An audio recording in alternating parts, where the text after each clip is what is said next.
Welcome to Demasked, and I finally have a return guest. Now, we talked, I want to say it's been about 4 years now, but welcome back onto the show, Mr. Weekly Creeps. Thank you for having me. It has been a while. Like, good lord, it's been a long time. The last time we had a discussion, we talked about an infinite density bovine.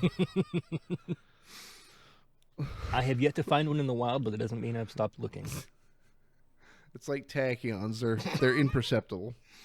Only to the untrained eye. I have been spending my time looking and training and honing in my skills.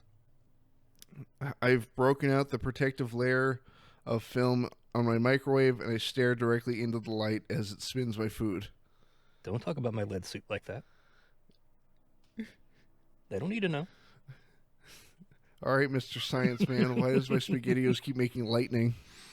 So, there is a positron, a negatron, a neutron, and an omnipon that is within that. And as it spins, the rotational speed causes those particles to collide together. So, have you ever heard of CERN? You know what CERN is, right? The Large Hadron Collider? Yeah. Yeah, you just have a smaller version of that in your microwave. Remember that time that the dude took a particle to the skull? I do. I actually watched a documentary about him not too long ago. My only thought was, like, with how fast that particle was moving and how small, do you think he noticed? So, no. So, according to the thing that I watched, he only saw a flash of light. Didn't know that it had passed through, didn't know anything had happened. He just saw a bright flash, and then, noticed, of course, afterwards that he had a big hole in his head. But initially had no idea what happened.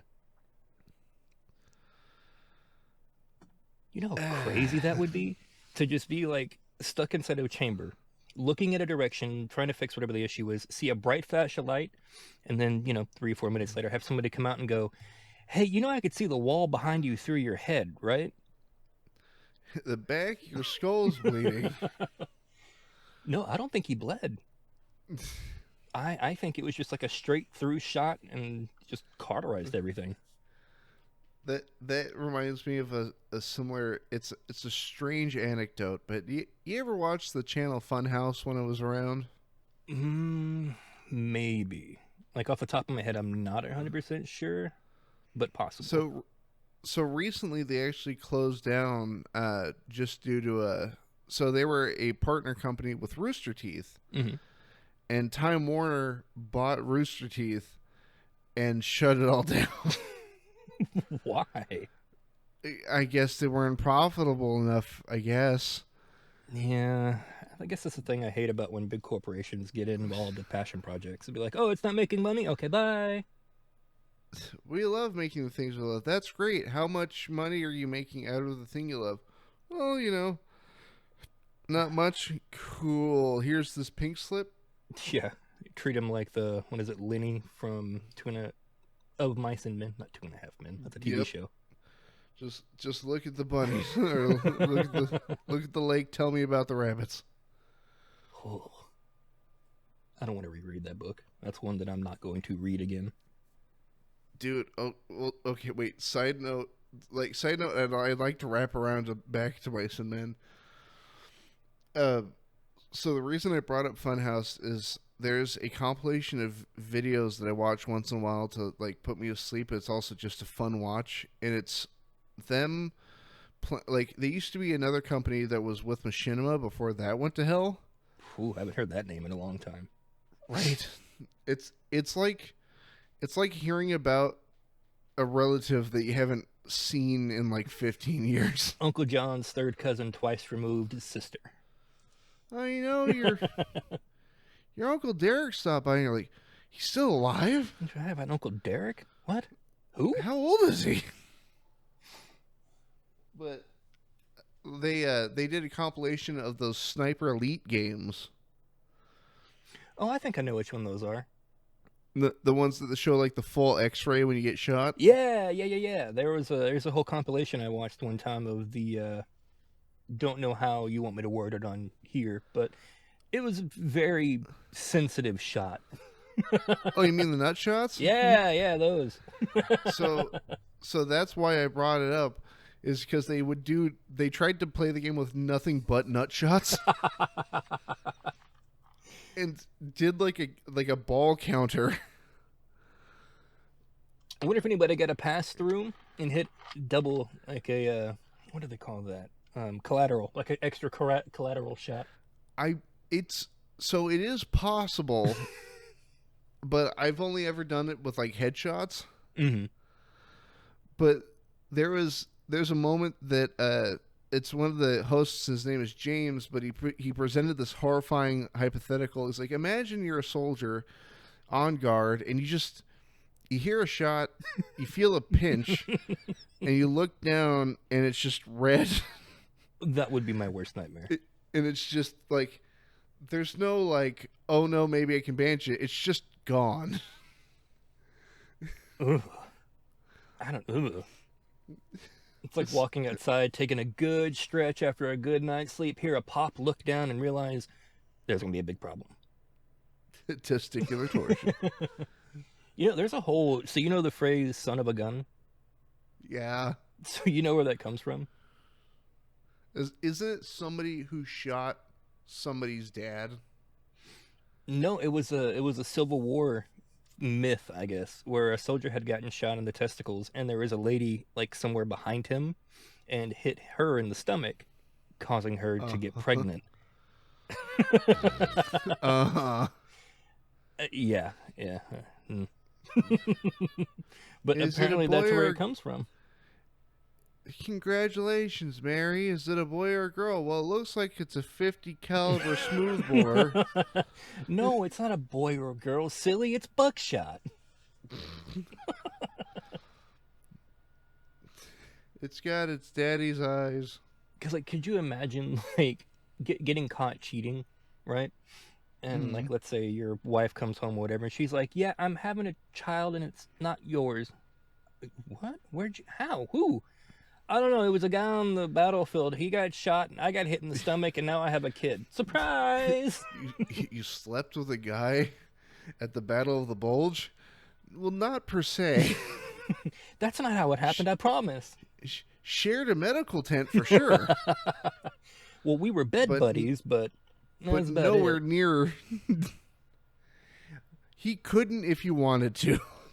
If I remember right, because Mythbusters did a thing about it, I wanted to say that according to them, like, it's possible, but highly unlikely. Like 1 in a billion? Yeah, something like that. I'm going to look it up.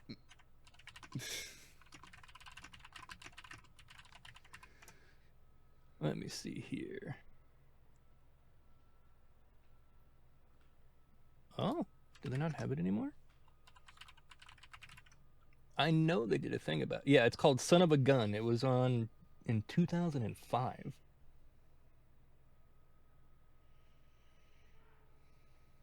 Where? Okay. I love Google. Yeah. But at the same time, it sucks.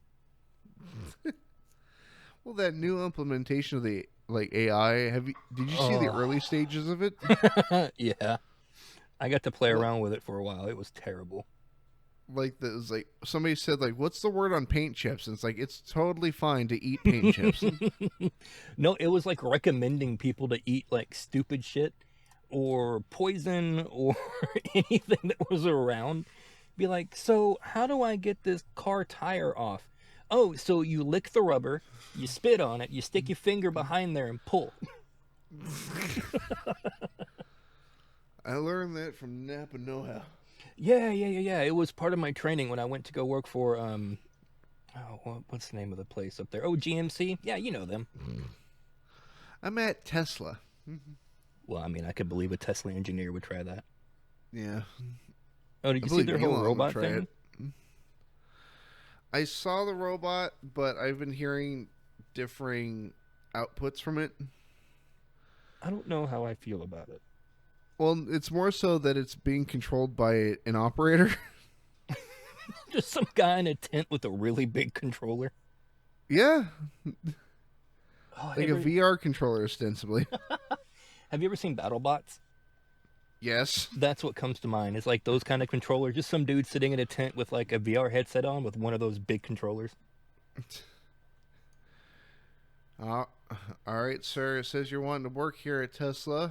It says your battle name is Master Blaster. Which one's Master? Which one's Blaster? And how do you differentiate between the two? Or I should be asking, who run Bartertown? God, is that show even on anymore? BattleBots? I think Battle. Hold on, I think it still is. Because I know it used to be like an MTV thing, and then I know there's like a YouTube channel that does it, but I don't know if it's the same one. No, it looks like it's still going. No shit. It's on Discovery Plus right now. Well, they got to get their money from it somehow. Did you see that one that had like the lawnmower blade that was like flying across the arena? Yeah, yeah. There was another one that had like this chainsaw blade on the very front with like a roller ball in it. So like it would pull them to whatever was in front of it. It would pull it to the blade. Mm-hmm. Those things are horrifying. Well, my thought is like I want to like I know they're right there, but I want to sit down and talk to the guys that make the thing. Just be like, I have questions, and I feel like you're the best person to answer them. So I get the chainsaw blade, I get the giant gear sticking out of the top. Why did you give it human teeth? Ooh. It's just like, oh well, I just wanted to go for aesthetic. Like, yeah, but it can bite. Like I've seen it bite. Well, that's the human side of it. They wanted to introduce a little bit of humanity to their robots. I thought people would feel bad for it. There are some robots that I'm interested to like get the info behind them and like their inspiration for it. Because there was one that it was like it looked like a Roomba, but it had a hammer on the top of it, and of course the hammer had a spike on it. But it wasn't usable. Like I think it was made of aluminum or something, to where like if you hit something hard enough with it, it would just break. And it didn't serve a purpose, but it was there. Like I don't understand. Wait, no, I think I know which one you're talking about. The one that like it had like a grabber hand on the front, and then it had a chainsaw blade that like went between the teeth and like cut in half whatever it picked up. Yeah, it was really weird. It was just over-engineered and underutilized. I want to make one, not even to put it competitions. I just want to have it like slide around my house. Do you know how terrifying it would be if you broke into somebody's house and then sitting in their kitchen floor is a Roomba holding a chainsaw? Do you know how terrifying that would be? Did I tell you about my scare tactic for home defense? Oh no. What is it? So the original plan years and years ago was to buy a chainsaw. Mm-hmm. Because my thought is, are you going to keep robbing the place if I have a chainsaw? I mean, if they do you just let them do it at that point? Because at that point, I'm just like, okay, well, you must really need whatever's in here. Then they're going to meet the chainsaws. What's going to happen? Oh, what was the serial killer that used to have? Oh, Leatherface. She's going to go full Leatherface on him? Yeah. Have like the giant metal sliding door from the first one. Mm-hmm. And the shed full of hooks just for that special occasion. No other reason. You don't use it for anything. It's not a meat seller, nothing. It's just in case of a home break-in. So the newest scare tactic is so you've seen the first one, not the chainsaw, but you've seen the first iteration of this plan. And I know you've seen it personally, but recently I purchased the second one. So for the party people at home, back in my home state of Oregon, there's a military surplus store that's a big old warehouse in the middle of like nowhere. And they have just a bunch of goodies. They have like tactical camo, ghillie suits, SWAT helmets, you name it. And sat by the register is a pile of deactivated grenades. And I'm ashamed to say I already owned one at that point, and I still have it, but it doesn't have the pin or the spoon. So it's just like the head and the body, and that's it of the grenade. But it's one of those classic like M2 pineapple grenades. Now here's the thing, Weekly. I bought the other one. Just And- scare the hell out of somebody that breaks into your house with grenades. And my thought, so this one has the spoon and the pin still in it, Mhm. but it's just the shell. There's no ignition, no powder, no shrapnel. Mm-hmm. But my thought is, if somebody opens my front door, I'll just step out of my room and go, "Hey!" and pull the pin, and then just hold the lever down, and then just like, "What's the plan? What's going on?"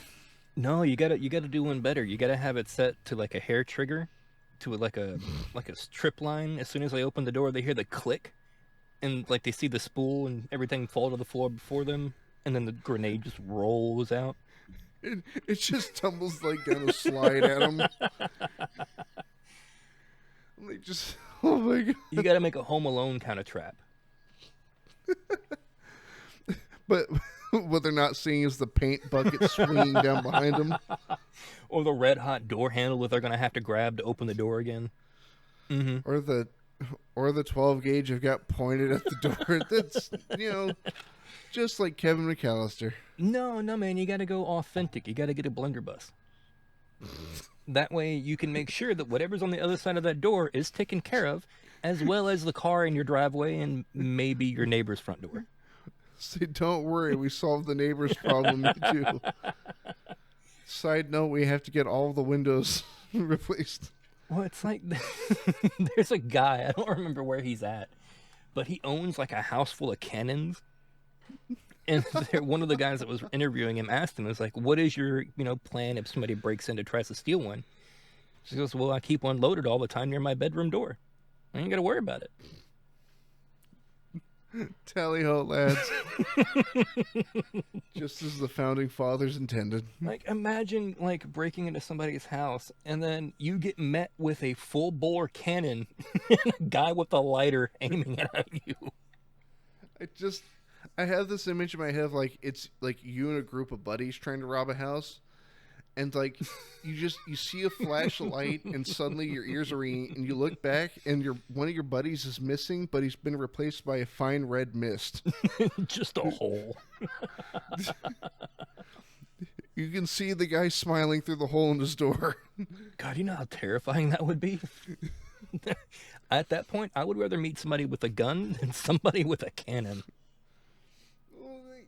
If he's got one, he's got more. And I know they're all aimed in that direction. So, no, Weekly, in realistic terms, like you and I have spoken before about like firearms and whatnot, Mm-hmm. and how I own a single action revolver, Mm-hmm.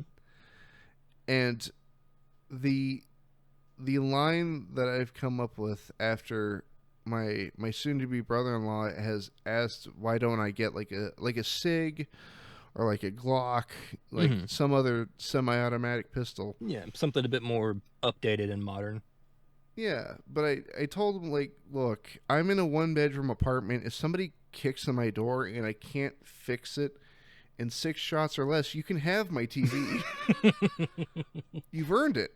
But it's the principle of the matter. If they survive a full 18 rounds, then they've earned it, because that's modern standards. Well, yeah, but if you can take 645 hollow points to the chest and still be a problem, like, I will help you carry it down. I will give you this as a consolation prize. I will shake your hand. I don't know if I would prefer, because I mean, I own decent amount of guns. Like, I'm not a big collector, but I do have a decent amount. And I feel like for home defense, probably one of my handguns or my shotguns would be my go-to.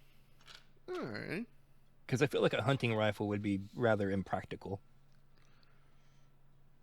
I don't want to blow a big hole in somebody. I need to invest in a landmine. Get a proximity mine for the backyard. Just put it under my welcome mat. Oh, everybody that comes over, do not use the front door. Go through the back. Trust me. Or just, there's a reason it says do not step. I wonder if legally that could get you out of trouble. Because you're warning them of its presence. I gave fair warning. Yeah, like you're warning them of its presence. I mean, of course, the ownership of it might be a problem. But you've warned them of it, so, like, what's the legality behind that? And the shrapnel and viscera landing in my neighbor's yard could cause a problem for the HOA. I mean, if it does, just tell them it's extra fertilizer. Yeah, just tell them you were trying to do them a favor to make sure this year's grass stayed greener than ever. You know, Kentucky bluegrass loves bone meal. You ever had some of that Bermuda? That stuff, it loves the viscera. I know it smells burnt. That's because it is. It just adds carbon. That's all. It just adds carbon to it. I replaced the shrapnel with phosphorus. Oh, God. Gigantic fireball followed by everything in the near vicinity on fire. Just delete when home invader. If I go down, so do you. I'm imagining it from the point of view of a security camera. but not my security camera, not like a Ring doorbell, but like the neighbor's Ring doorbell across the street. Just one bright flash and then nothing. Just dude in a hoodie, and then just the whole screen goes white and he's just gone. I would think it would be an alien apocalypse. They just evaporated a man. I think I witnessed an abduction. How terrifying would that be, though, to witness an abduction? Dude, like, what, like fire in the sky? Just like a tube of light comes down? Yeah, like there's nothing around, and then all of a sudden, bright light, and then gone. Dude, oh. Or like the X-Files version where it's like a brilliant flashlight and you wake up on the floor. I don't know which one would be more terrifying. To be awake? Yeah. I feel like on the scale of 1 to 10, that's probably an 8 or a 9. Either way, your pants will be filled with shit. Is it yours? Who knows? It may or may not be. There's nobody around to judge you or to guess, so you're just stuck with it. It depends on what you tell the authorities. What is it? Close Encounters of the Third Kind. You Someone ever watch shit that? my pants. Just go to the cops. Sir, there's shit in my pants and I don't think it's mine. I don't know how it got there, I swear. I swear, officer, it's not mine, but it needs to go. Would you ever watch that? Close Encounters of the Third Kind? I did, but I only watched it after it got satirized by Weird Al Yankovic in the movie UHF, Mm-hmm. where he makes the Devil's Tower out of mashed potatoes. Mm-hmm. This means something. There's one scene that always freaked me out when I was a kid. It's where they're in the middle of nowhere and get stuck on railroad tracks. Mm-hmm. Anytime I went over the railroad tracks out by where I used to live, which was in the middle of nowhere, that scene played in my head every time I went over those tracks until I was like 14. I don't know. Fear of abduction. I used to have that fear right up until it's a podcast show that unfortunately is no longer around, though I wish it was. Did you ever listen to Sleepycast? No, I don't think so. So it's a bunch of animators from the YouTube space, and then they also did a lot of work on Newgrounds.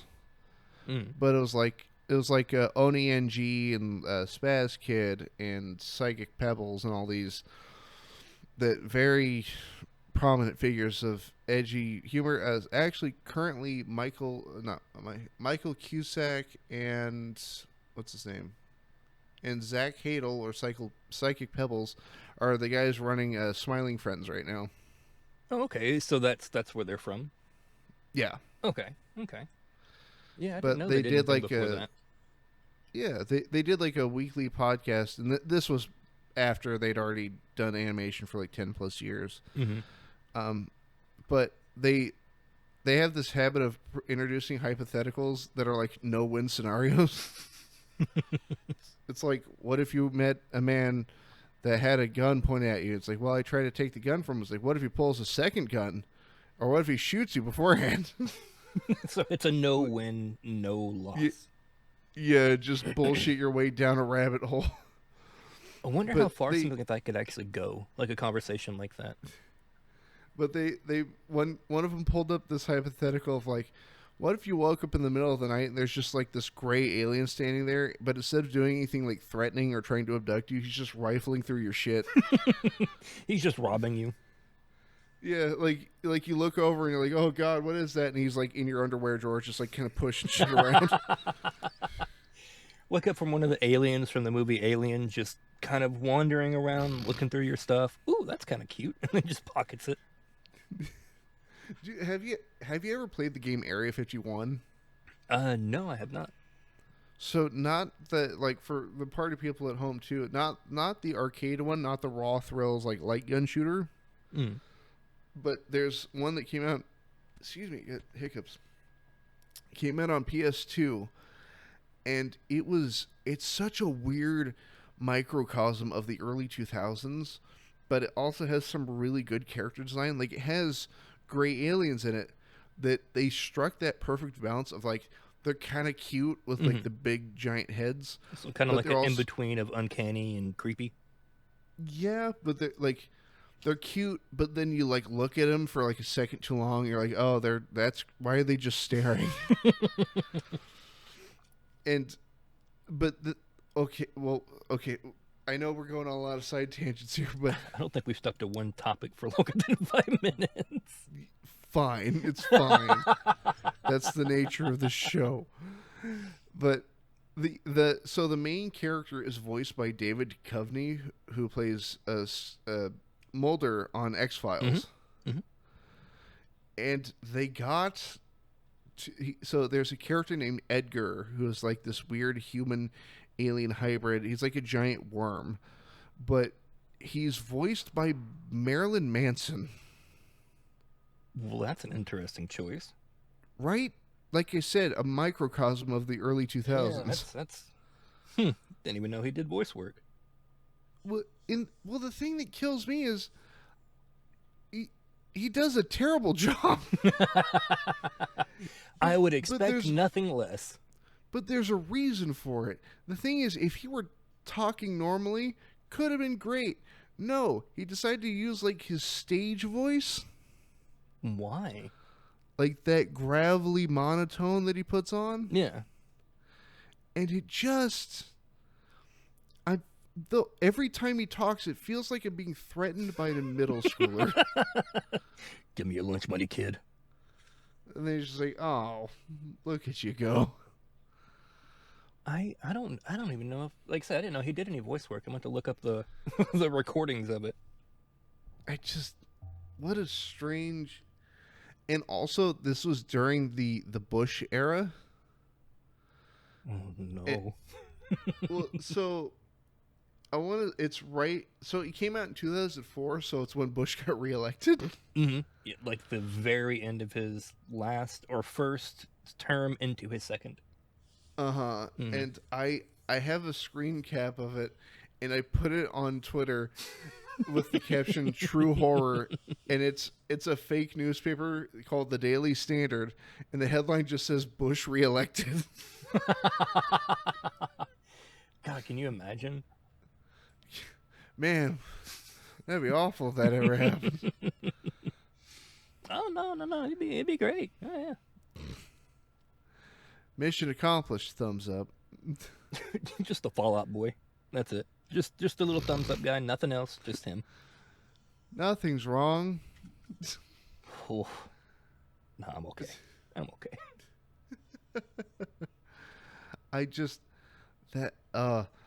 But I love games from that era because it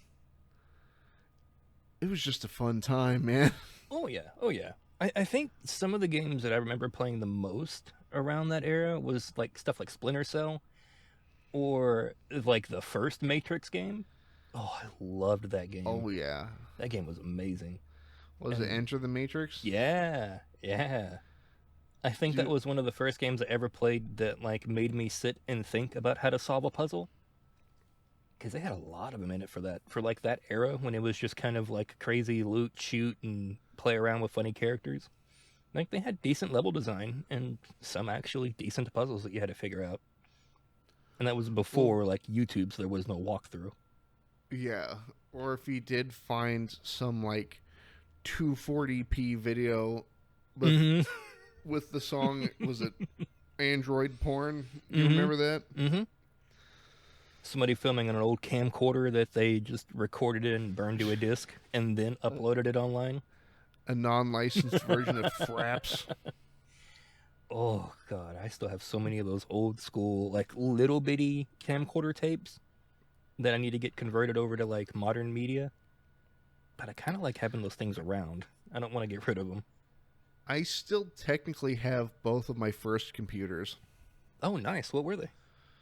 So, did you know that Sony made desktops? No, I don't think so. So they do make computers, although lately they've been strictly laptops. It's the Sony Vaio. Oh, I've heard of those. Okay, I didn't know The that was Sony VI, though. yeah, VAIO. Mhm. But they made a desktop back in like 2003, and that was a hand me down. And here's okay. I One of the households I grew up in was fairly strict. Mm-hmm. I had my parents were separated, so I kind of had two different sides of the coin. So the idea was, hey, we're going to give you this old Sony Vaio computer, even though it's like 2 years old at this point. Uh, but you can't have internet, but we do expect you to do your assignments on them. So you had access to Word, the calculator, and that's it. And Space Cadet Pinball. God, I remember that game. Oh, that one in Minesweeper. And the biggest heartbreak that I think about from time to time, there was an MMO that was. Do you remember City of Heroes? I don't think so. So it was like it's like current DC Universe Online, where you just go make your own superhero and like fight generic villains, that sort of thing. Mm-hmm. From what I hear, it gained a very big following. To be like I had no measure for this because I didn't have access to the internet. Mm-hmm. But I bought the installation disc for City of Heroes at like the Scholastic Book Fair, God, I remember those. Yeah. and I brought it home, and I'm like, I'm gonna install this game, and I go to install it, and it's like, perfect, you can play it, and I go, cool, and I hit play, and it's like, you must be connected to the internet. One of the first instances of you have to have internet to play that game. Yep, because it's an MMO. It's like trying to play WoW without an internet connection. You would just walk in and stay at the main menu because you couldn't go anywhere else. That'd be it. Yep. And I like I tried my best to convince my dad to like let me have internet, but the only way, it was before we had like the Wi-Fi set up. So hardline. Yeah, and so he's like, and he just goes, look, I would have to drill a hole in the floor and run a like 100-foot Ethernet cable under the house to the router. Oh, that sounds like a hell of a weekend project. Yeah, and so I'm like, okay, I guess I'll just do it without and keep playing Space Cadet Pinball. And the other computer I had was such a piece of shit because by the time I'd gotten it, it was like 2006, 2007, and this thing still had Windows XP on it. Oof. Or scratch that, Windows 98, because it still had the background, the field. The big green field with a pretty sky. Yeah. Yep. and it was a Dell desktop that was very clearly an office computer. Hmm. So those old Dell office not laptops, um, towers, they open up in interesting ways. So nowadays, we're used to undoing the two screws. You pull the side panel off, you can see the entire inside of your system. Hmm. With that, when you push two buttons on either side, like the top and bottom, and it flips open like a clamshell. Hmm. I've had to work on a few of those. And the thing is, I recently found that thing at my mom's house, like within the last 2-3 years. Hmm. I opened it up, and there was not a speck of dust in there, and I don't know how. Huh. No, nobody's been maintaining it. It's been sitting in a garage. They must have like amazing preventative measures, like from getting anything into there. That's not true. Everything else is dirty. Well, it was a Like- nice thought. Well, like the outside was dusty, but that's just a Clorox wipe fix. Yeah, like a little blow and some maybe rags that are slightly damp and clean it off. Yeah, but then I opened the inside expecting rust and exploded capacitors. It just pristine stainless steel chassis. Huh. Have you ever tried running it? I'm scared to. It won't blow up. It'll be fine. So that's become my mantra for whenever I help people fix electronics. Mm-hmm. It helps Is- build confidence. Well, no, I love it because it scares the shit out of anybody who I'm like fixing their stuff. Like with my future brother-in-law, one of my first interactions with him was fixing his desktop. Mm-hmm. And I go, all right, I think everything's hooked up. And I flip on the power supply. And I reach over to the power button and I go, all right, don't explode. And I hit the button. Oh, the look Well- of terror and that like small flinch. Oh yeah. One of my favorites is while it's like booting up, I'll like plug my ears like I'm waiting for it to detonate. I did that to my little cousin when I was helping him build his first computer. But instead of like it won't blow up, I hit the button and like ran out of the room really quickly. It'll be fine. It'll be fine as you're like backing up. Yeah, I'd be like, all right, well, let me know how it turns on, and then I just run.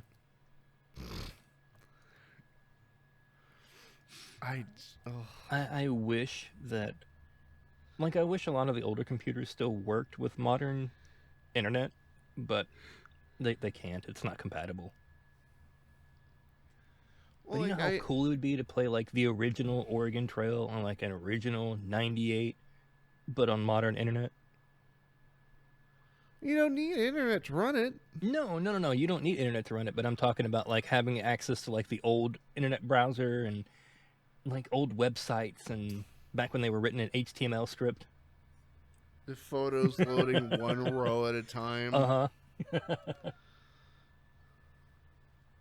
I don't even think that side of the internet exists because I think everything else is too Been updated. yeah, it's like too modernized. Well, And we have more than 1 megabyte of like upload speed.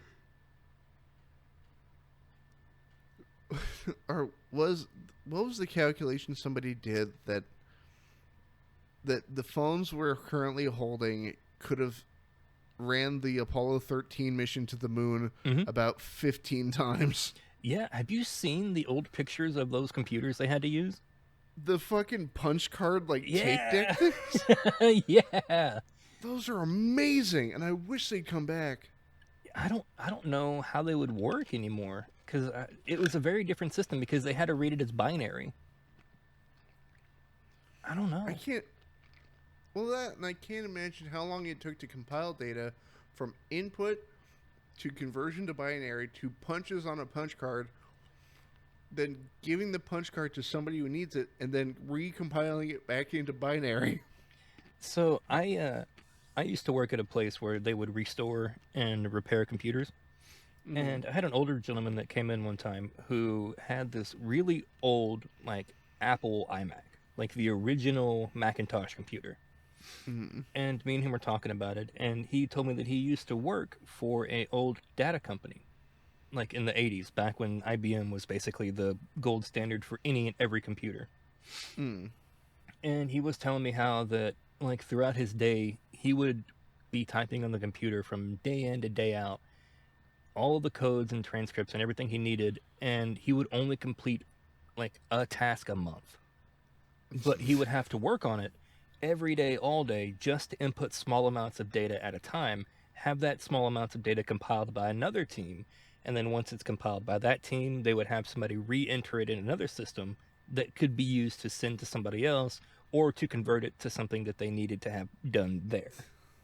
But it was Or like somebody teams of people they needed to do it. back when data corruption was accidentally burning a hole through the punch card with your cigarette. Back when data corruption could quite literally blow up a building. What do you mean this microfilm's flammable? Sorry, guys, can't come into the office today. Tim put an 8 instead of a 7 and the building blew up. We mistook phosphorus for phosphates. Whoops. Well, you know, we have that mistake happen once every other year. That's what the safety measures are for.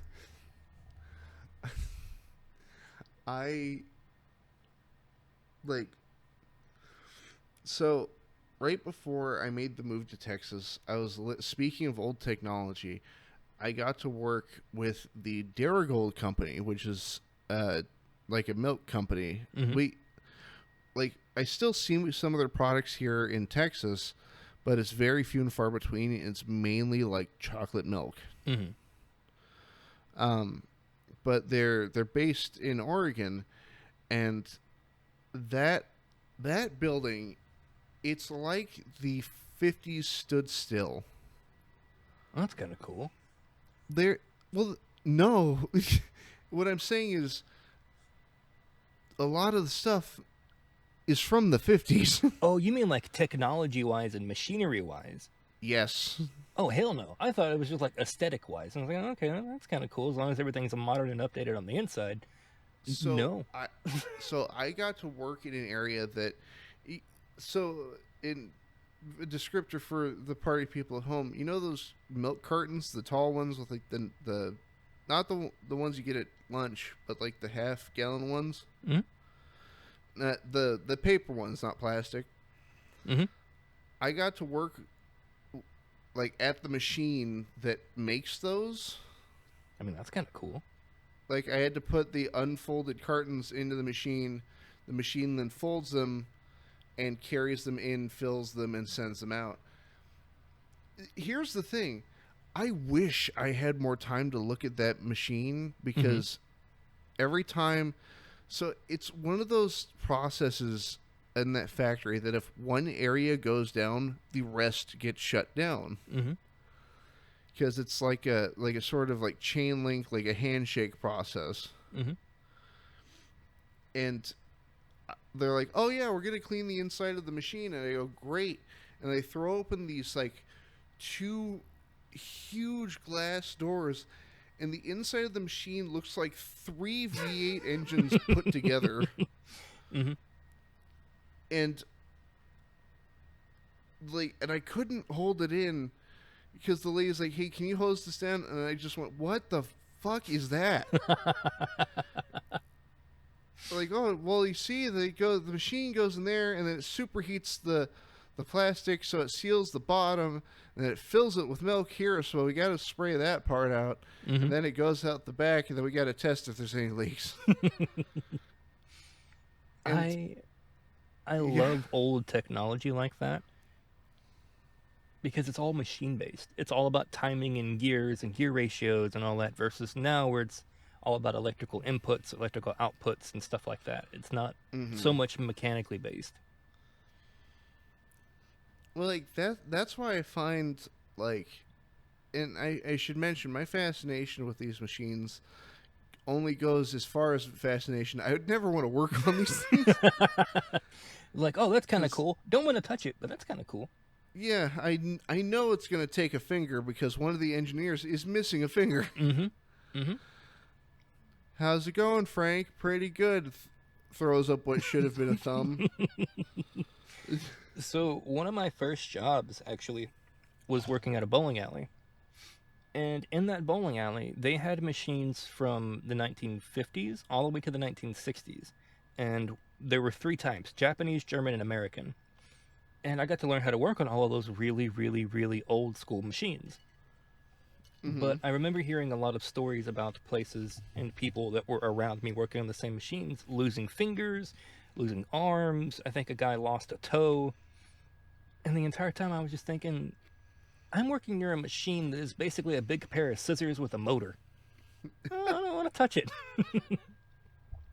I'm pretty sure this thing's built off of a log splitter. Basically, because there was these. So you've been bowling, right? Yeah. Okay, so the thing that comes back and knocks the pins down is called a sweep. Now, Mm-hmm. there's a frame that sits around there with basically like the brain of the machine on top of it, where the pins and Mm-hmm. stuff are coming from. Now, between the frame and that arm, there is a triangle that if you get near, or if you put your hand in, or you put your feet in, it is a gigantic pair of scissors. As that rake comes Oh. back, it closes, and then it'll open up again. But if there's anything in between that wall, it's going to get caught, and it's not going to come back out in one piece.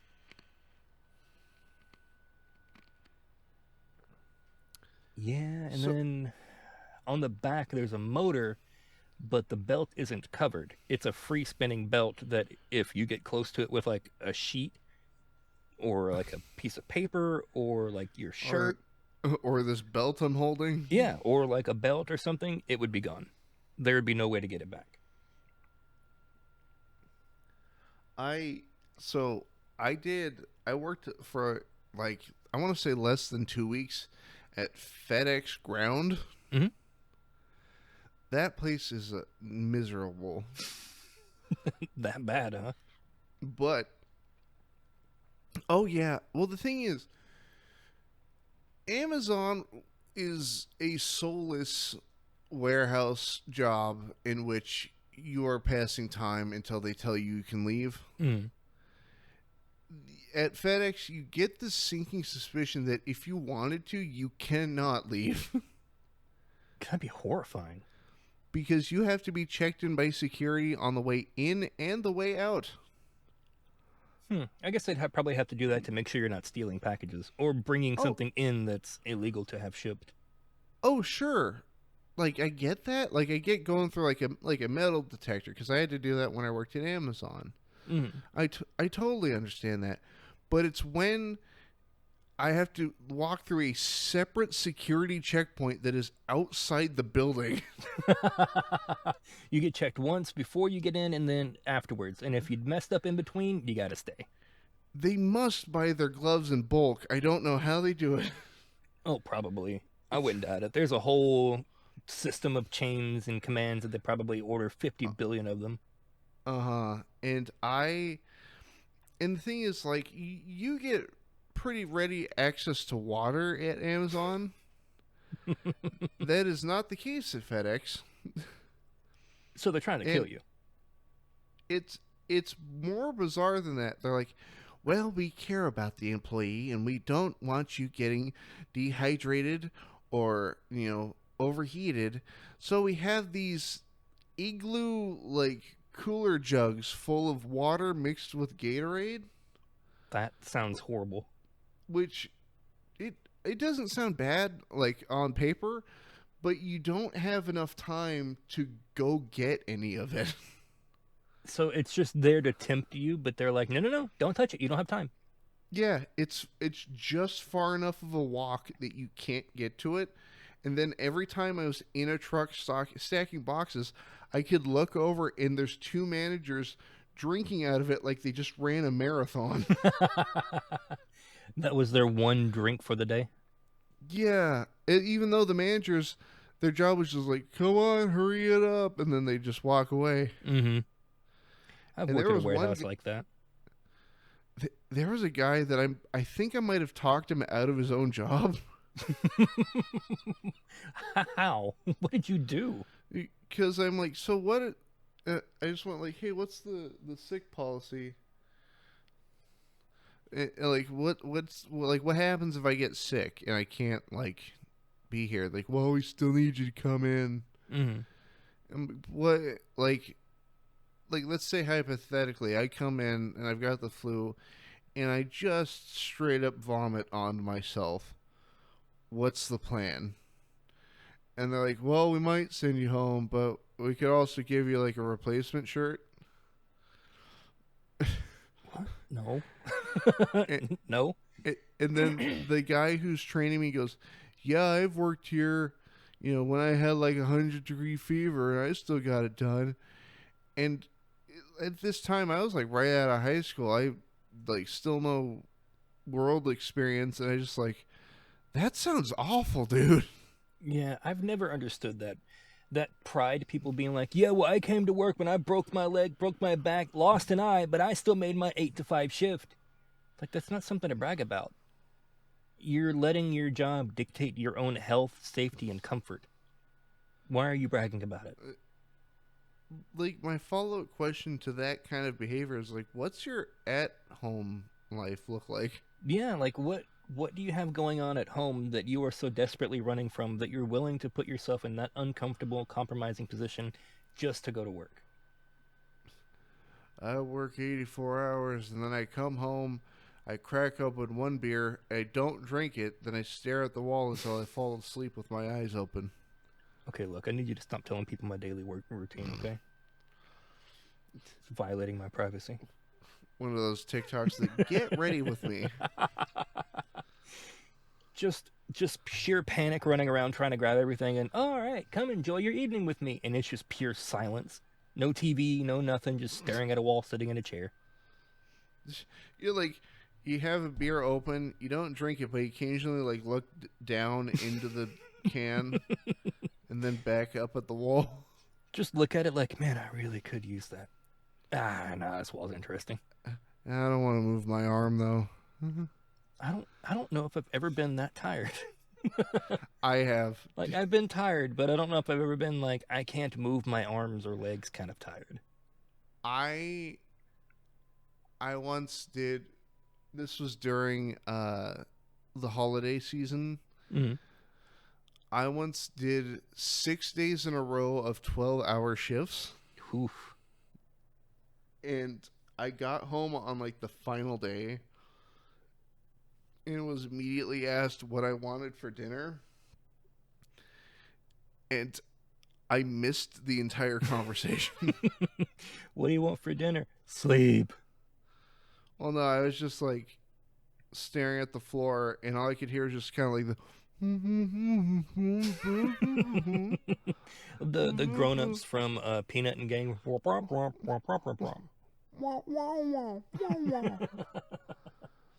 But I, like, after like 10 minutes, I just like look up and what?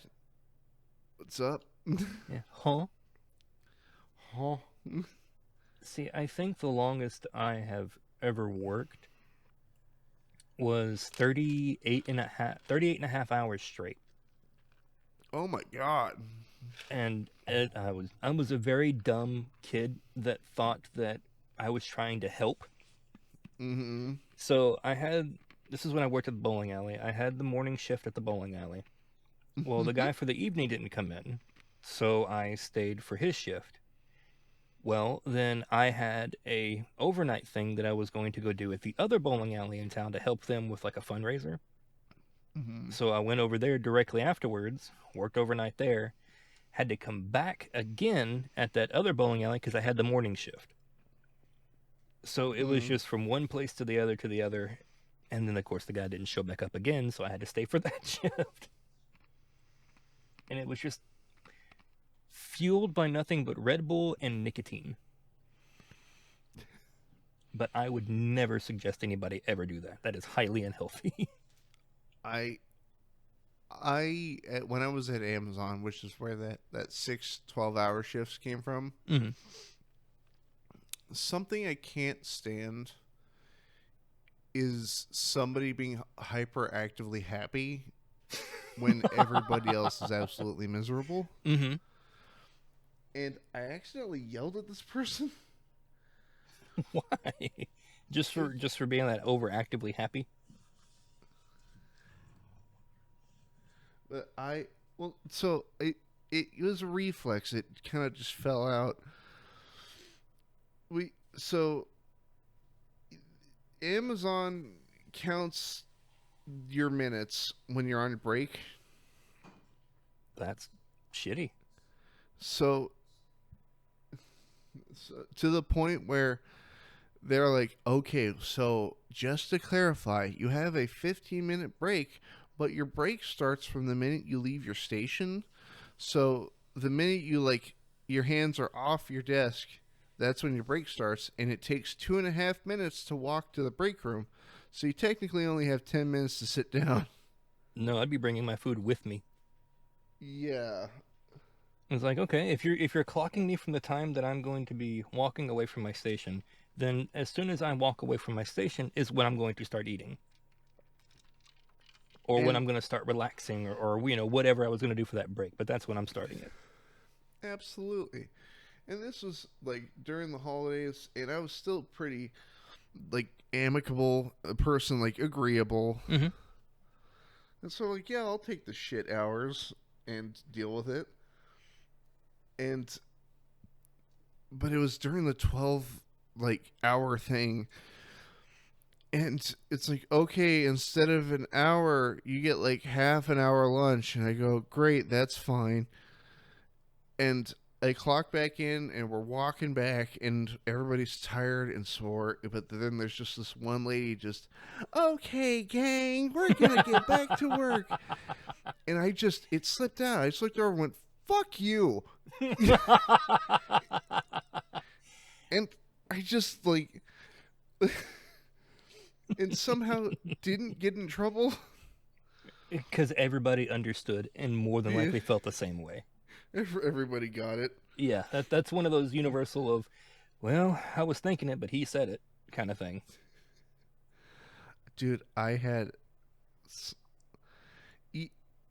You ever train somebody at your job that, no matter how detailed of an instruction you give, they just can't follow it? Yeah. I had this guy that so I used to be an ambassador for Amazon for a while there, where I could teach employees how to do packing. Mm-hmm. And I had this guy who was a new hire, and most people not the amount of items per hour, but get the basic premise of packing on the first day, because it's not that hard of a job. Mm-hmm. But this fucking guy didn't listen to a word I said. And I go, hey man, items that are soft, not already in their own box, say a teddy bear comes down the line, you can't just send the teddy bear by itself. It has to go into a box with the dunnage, or those little airbags you get in your box. Mm-hmm. And then you send it along, because it's a rigid package. You can put a sticker on it. It can be put in the truck. Yeah, makes sense. About 45 minutes later, I'm talking to another associate, and I'm going, hey, you're doing a great job. And then I hear, hey, what's that? And I look over, and it's a fucking teddy bear on the line leading out, toward the trucks, with a sticker on his chest. And the thing is, it's not like I just explained it to him and walked away. I sat there with a safety sheet and pointed at the diagrams, and he still fucking did it. Mm-hmm. But I made a point of, so it's like a row of desks. I went to each person. Hey, did you do this? Then no. Why would I do that? That's dumb. Right? And as I go to the next guy, same answer, and just for the next 20 people, that's dumb. Why would anybody do that? Right? Mm-hmm. Uh-huh. And I finally get to him. I go, hey man, did you do this? And he goes, yeah. And I go, fucking why? I told you, we looked at the safety sheet together. Why didn't you listen? We specifically talked about this exact thing. It had a picture of a teddy bear that looks like this.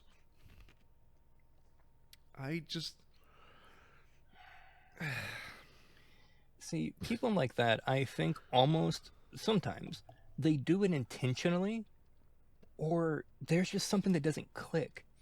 Because I was training a gentleman as a mechanic before, um, like as I was leaving, I was training my replacement. And remember how I was saying that there was those big scissor arms that you're not supposed to get near? Yeah. Well, I was standing up front, and there was a pin that was stuck between the wall and that arm. Mm. Now, those arms are on really big springs. Now, when they pull back, that's the mechanic motor pulling it, but the push forward are springs. So it was stuck back, meaning that it was on its way of going forward, but it was just stuck because there was something in the way. Yeah. So there's different procedures on how to clear that. But the number one thing you do not do is get in front of it and grab it. Uh-huh. This is something that I've gone over many times. I have shown him why not to do it, why you shouldn't do it, ways to correctly do it. But I was standing up front getting ready to leave, and I see that there was a pin stuck. And of course, the guy up front calls and tells him, hey, there's this problem, you need to fix it. I see this guy jump down, reach his hand through the machine, grab it, and watch that rake fly forward and hit him in the forehead. I went back there and asked him why he did it, and he just goes, well, I thought you were kidding. What? No? Why would I be kidding about that? What the fuck? Like, I'm trying to keep you from hurting yourself, and you think the safety precautions that I've told you to take are jokes? Hey, this machine will fucking kill you. He's probably just dicking with me. He's just exaggerating. It's to keep me from touching it. No, you moron. It'll It's kill 'cause you. I'm the new guy, isn't it? Yeah. He didn't last very long. Why did he die? No, he lost a toenail by sticking his foot near that little scissor arm thing. Ripped his toenail off. He didn't show back up the next day. He was wearing sandals. Soft tennis shoes. When I specifically made sure everybody wore like steel toe boots. But no, he was wearing like regular soft tennis shoes. I don't know if he was doing it intentionally or if there was just like a wire in his brain somewhere that was like disconnected by a head injury. I don't know. But I didn't want him working for me. He's going to kill himself. Oh, it was probably a suggestion. Yeah, totally.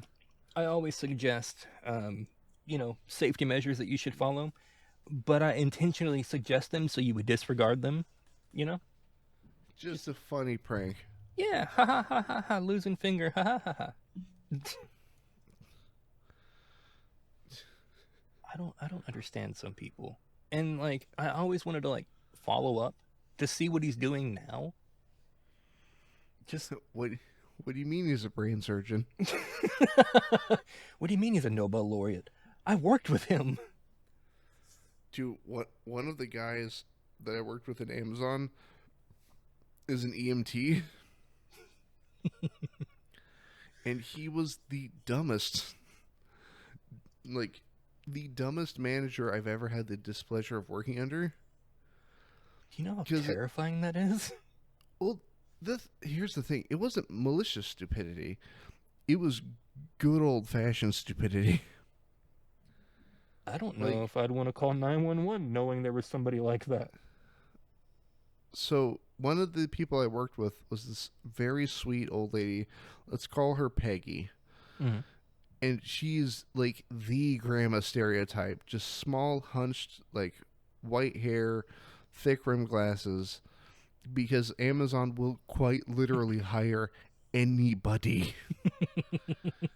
And like that's a great the thing is I think that's good, but the problem is they don't adjust their standards to the person they hire. Mm-hmm. They keep the universal standards no matter who it is. Yeah, so they're expecting somebody in their 80s to do a job that a 20-year-old's doing. Mm-hmm. And at the same speed with the same intensity. Yes, and it's but Peggy, just the quietest, like never has a bad word about anybody. And we meet my manager, and he is the definition of the lights are on but nobody's home. Uh-huh. He's friendly, he's affable, he's talking with you, but the more you look at him, you're like, oh, he's a moron. Just where you can see that the twinkle is there, but there's not a bulb behind it. It's just a reflection. Yeah. Yeah. Not sure if he's blinked in the last 10 minutes.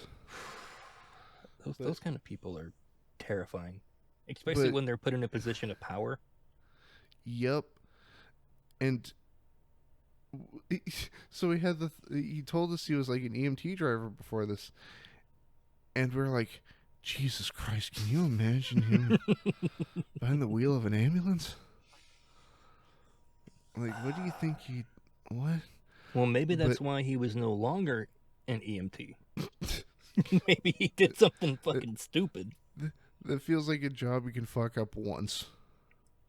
I feel like the margin of error has to be tiny. Because if you mess up, you're not just, oh, I sent out the wrong package. Or, oh, I gave this customer 10 more cents. No, it's I killed Miss Betty. it's not a good thing. I took a wrong turn and it took an additional 20 minutes to get to the hospital. I'm somehow in the wrong state. I crossed the state line 20 minutes ago. Silly me, I forgot to turn the car on. Oh, can you imagine that? Getting, in an accident or something happening to you, you have to call 911, and you get picked up in the ambulance. Now, you're sitting back there, and you pass out for a minute. Mm-hmm. Well, when you come to, you're still riding in the ambulance, so you go to the driver, hey, man, what's going on? Oh, I took a wrong turn about an hour ago. We're almost there. I would be so mad. I'd be so pissed. Or you just hear like that passive aggressive, like, well, that's not what the GPS said. Oh my God. There have been so many times where I've used like Siri or like the old school GPSs, the ones that were like separate devices that set on the dash of your car. Well, like TomTom? Yeah. So I had one of those before, and I was going to East Texas. I was going to go visit a friend. And it hadn't updated. So all of the roads that it was wanting me to take were either under construction, no longer existed, or were from a different city altogether that I had to go around to get to, and then have it turn me right back around to get where I was. Took a 3-hour drive into, I think, a 6.5-hour drive, and I eventually gave up and just started stopping at gas stations asking where I was.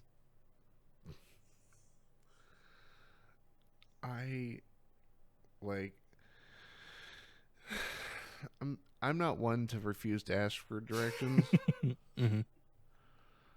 But when you start giving me like compass points, I can't. You go 25 degrees north, you take a half right turn, not a full right, but you take a half right turn at the sycamore tree down there, and now you should be 35 degrees northeast. What the fuck? It depends which way the wind's blowing. Turn right by the cornfield. Which one? Living out here in the country and being out in the middle of nowhere, you'll ask an old person for directions, and they will give you directions like that. Oh, up by the railroad tracks, third right. Well, there's what railroad? I go over 4. Which one? Oh, yeah, the one with the tree. They all have trees. We're in a forest right now. I think every one of them has a big tree. I think they do it on purpose. I think they do it because it's funny. Let's see them figure this shit out. Look, if I was an old guy sitting out in the field nowhere with nothing better to do with my time, and some young kid came up and go, hey, can you tell me how to get here? Well, you go up by the tree, you turn right. From there, you take a left after 27.5 miles. After 27.5 miles again, you turn right. Now, after that right, it's 31. And on and on and on until they just get fed up and leave. Do you know where Farm Road 115 is? It's right next to County Road 3. I don't know. Have you ever had to travel somewhere with a map? Once, but thankfully it was very straightforward. It's like literally, okay, we hop on this freeway and it's a straight shot. So my grandfather was very against technology, and he wanted to go to Colorado to visit my aunt, but again, against technology, so didn't have a GPS or didn't have a cell phone or anything like that. So we sat in the car for about 12 hours driving straight with an old school road atlas, trying to figure out where the hell we were 90% of the time. Like, wait, when you mean road atlas, do you mean the ones that, like, fold out Mm-hmm. by infinity? Mm-hmm. Yep. Yep. Those really big ones, like I to the point where it's, like 6 foot wide by like 8 foot for certain areas. Yeah, one of those. Just The sitting there ones with a little ruler trying to figure out, okay, we're going this fast. We've gone this many miles. I haven't seen this road sign yet, so we got to be somewhere between here and here. Has anybody seen my compass? No, not the magnetic one. The point and the pencil. Oh god, it Just was such a pain. just pass me my sextant. We'll follow the stars. We need the sundial. It gives perfect directions. It's never failed. At least I know what time it is. I don't know how many people could do that anymore. I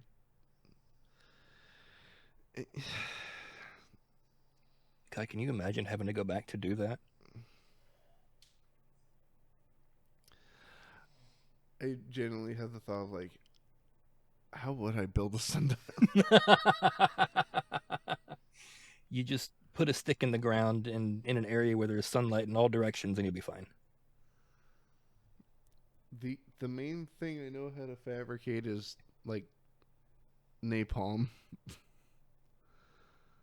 Okay, That me and you will go camping at some point, and I'll give you the rundown on how to make a sundial. look. If I get lost in the forest and I happen to have a cup of gasoline and some styrofoam on me, And just for safety precautions, that is not how you make napalm, right? in Minecraft, yes. Yeah. Uh-huh.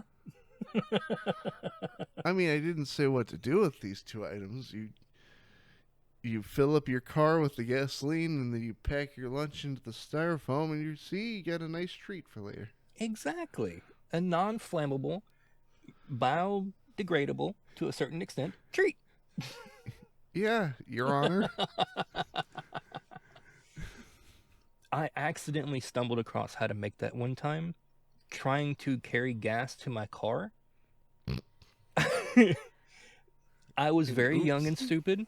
Went to the gas station, bought one of their like 8-cent styrofoam cups, and tried filling that with gas. It didn't make it very far.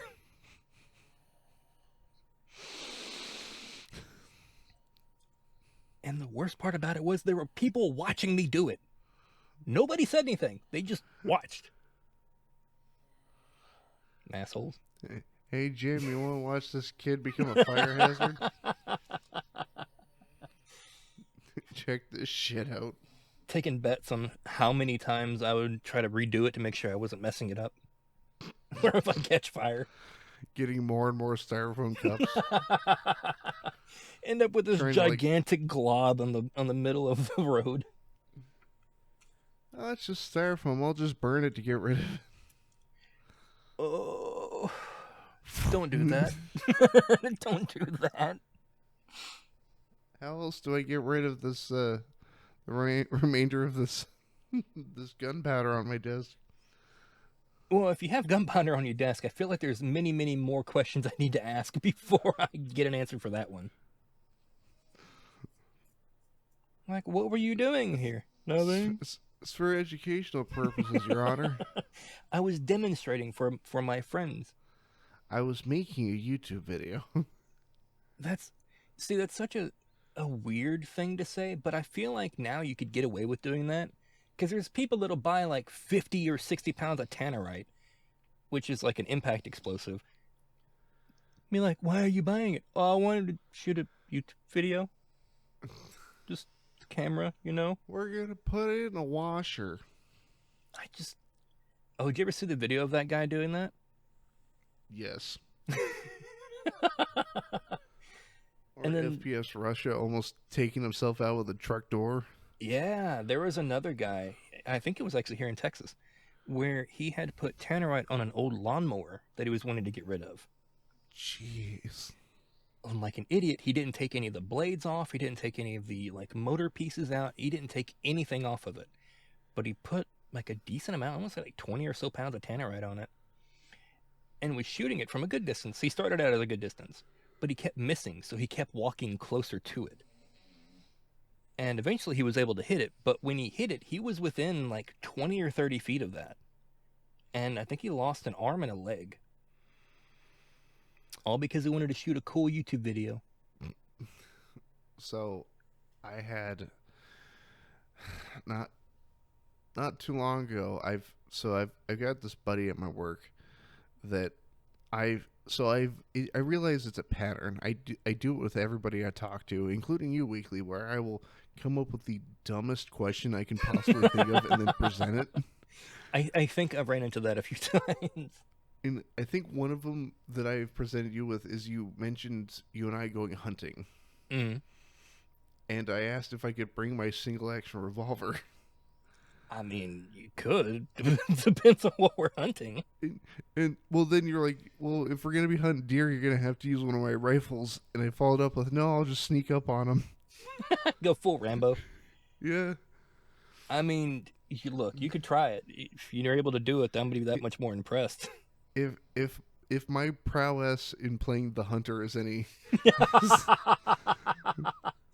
You and that fucking game annoyed the hell out of me sometimes.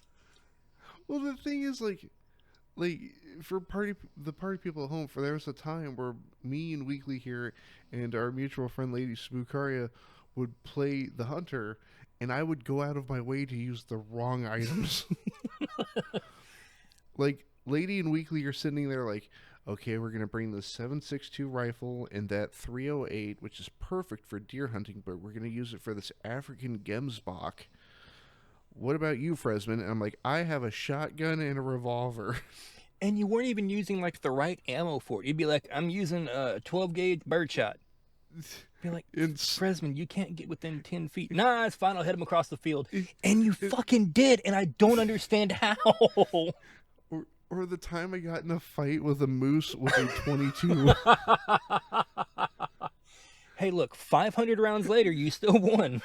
Well, the thing is, I was asking you about the logistics of it while it was happening. Because it decided to charge, and so I'm dodging around it, and I'm using, like, one of those, like, little Ruger Mark V ones. Mm-hmm. And I'm like, hey, theoretically, how many rounds of 22 would it take to kill a moose? And you're like 50 to 100, and I go, great, I have enough. Then cue me going, what? What? And then just walking over there and seeing him playing do-si-do with a moose, trying to shoot it with the little pebble gun. And succeeding. And winning. That's the thing that blows my mind, is that if I tried that, I guarantee you, I would never hit a damn thing, and I would lose every time. But you walk out there with a stick, a rope, and you somehow take down a grizzly bear. I don't understand. There was one point in that game where I exploded a wolf. Because I decided to walk around with a double barrel shotgun with slugs only. Mm-hmm. And I rounded a corner, and there's just a wolf sitting there, and I went, ah! Oh, have you played with the new update stuff they put in there? What was that? Have you played with the new updated stuff they put in there? No. They have a 50 cal black powdered rifle. Holy shit. We should play. I feel like you might have some fun with the new black powder stuff. I'm gonna bird hunt with it. And I guarantee you'll get something. Like, I'll be sitting there for hours with like a blind and decoys and calls. Fresno might be walking through a field, look up and go, oh, there's birds. And he'll just somehow get all of them. I don't understand. Oh, pigeon. Like, I'll spend hours hunting and searching and planning, and then you'll just walk through a field and somehow all of the planning I did goes out the window and you succeed. I don't understand. I think the majority of it is that I start, like, obsessively, compulsively following trails. because I'll wander along and not even see a moose or a buck or a doe, and I look down and you know how it like highlights the tracks. Hmm. I'll see one track and I'm like, I guess I'm following that for like 20 minutes, and then just venture into the woods, staring at the floor, and then look up and it's standing in front of me. I'm like, oh, Oh shit! I found it. yeah. I'm gonna have to adopt those tactics in real life when I really go hunting. And, Just follow a trail and see where it goes and how far I can go with it. and if I recall, I made a point of purposely wearing the wrong camouflage too. You did. You'd wear like desert camo in like a bright green forest, or you'd wear like winter camo in like a desert. Just If I something remember, completely opposite. if I remember, we were in like sub-Saharan Africa, and I'm wearing a fucking bear suit. Yeah, and what was the other one you wore there too? It wasn't the bear one. It was the Wasn't it like an Arctic ghillie suit or yeah. something? It was the Arctic ghillie suit, and you're walking through like yellow and beige colors. I could see you all the way across the map. And I'm just this dot of white. I don't know how you managed to get away with it. I really don't. I tried that, and I would never make it anywhere. I Well, it reminds me of when you mean Lady would play Fallout 76, and I would get in a fist fight with like the Grafton monster or something, and I'd win, and I go, guys, I did it, and I just hear Lady in her mic just go, this is bullshit. This is bullshit. I don't understand. You have some kind of weird gaming luck that I'm just not privy to. I don't understand. I feel it extends into the real life too, because like weird shit will occur at the perfect time, and I have no bearing on when it's gonna happen. I'm gonna start like I need you to take a tally. Like every day, something weird that happens. I need you to like write down the details that's around you and see if it's like a celestial event or something, so we can repeat it. Like Fresman, this weird thing happened to you today at 7 o'clock, and it looked like the sun was to your right. What direction was the wind? Like just to figure it out, because I don't get it. What do you mean you found an unopened pack of magic cards on the side of a freeway? If there was anybody that would do it, it'd probably be you. Or like a winning lotto ticket you found blowing in the wind. Like Charlie's golden ticket, just like in a sewer grate. Mm-hmm. And I would have been the one that lost it. Oh, flew all the way down here. Hey man, we have strong winds here. Dude, don't I know it? Oh yeah, how you liking the cooler weather? Finally. Getting a little taste of home. Well, it's funny because the question that I got prior to the move down here is the same question I've been getting lately. Now that the weather's getting cooler, because like the main thing I tell customers and people I interact with is I can't stand the heat. And they go, well, it's Texas for you. And I go, well, I'm not from Texas. I'm from Oregon. And they go, hey, you moved down here from Oregon? And I go, yeah. And they follow up not with what for, or that's interesting. It's why. It's because most people want to get away from this little area and the heat. So when we hear that somebody from those places that we want to go to has come here, we're like, why do you want to just go back, take me with you? Like, why are you here? Do you have any spare room?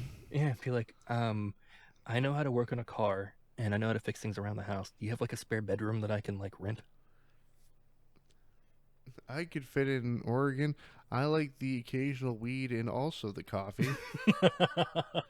I know what a cappuccino is. I'll fit in perfect. I'll get used to the fent. It's okay. Oof. Oh, don't worry, buddy. Give it a couple more years. It'll be here too. We can't escape. It depends on what city you go to, actually. Like Dallas or Houston. Ooh. Small towns? Nah, not so much. Yeah. For now. For now. For now. But yeah, it was so weird, the weather, because I don't know what it was down there, but for like up here, it was 93, 94 yesterday. And currently, right now, it is about 46. It's 46 outside right now. Well, for me, yeah. Shit, Remember, I I'm might kind of have in the to. middle of nowhere, so it's usually a little bit cooler over here. Gotcha. I might have to step outside see what it's like. I find it so interesting that we can drop 50 plus degrees in a single day. Well, that freeze that we had in December, Hmm. I have. I love the cold. I've never been more comfortable. Well, you're more than welcome to keep bringing it on because I love the cold. I prefer the cold versus the heat. I like. I'm I'm built like physically for winter, and so when that cold front hit and then the wind made it like about 5 degrees Fahrenheit outside, Hmm. like inside our house, I'm I'm in like like a hoodie and like a blanket with jeans and my shoes on, and I'm fine. Well, everybody else is in like 2 or 3 layers, long johns, pants, some boots. Well, my girlfriend has every blanket in the house at once. Hmm. Well, it was like It whenever the power went out. Like I didn't have power, and it was what 15 degrees. I'm out here perfectly fine, wrapped it up, like, wrapped in my Arctic sleeping bag, and doing whatever. I'm perfectly fine. Where everybody else is starting fires outside and huddling around that. just got to go back to being cavemen. Ooga booga. Well, that's funny because the space we were living in was so small, and I have this. It's a hand me down. I have this big plasma TV, Mm. but like early plasma that puts off a shitload of heat. Oh, like the old, like the gas tube ones. It's dude, the thing's huge. Not the big box ones, but like right when they got just a little bit flatter, but they weighed like 200 pounds. Oh, okay. Yeah, I know what you're talking about. Yeah. So I still have that TV. It's here in the living room, and that's what kept the house warm because Jesus. because me and my girlfriend were just like, all right, what collection of movies are we watching tonight so the TV will be on? I was gonna say, did you just like leave it on the entire time? Well, we turned it off because the wiring in the tiny home was real shitty. Mm-hmm. So if we tried to microwave something while the TV was on, the breaker would trip. Oh, nice. Yeah. And not, I should mention, the entire tiny home was on a single circuit.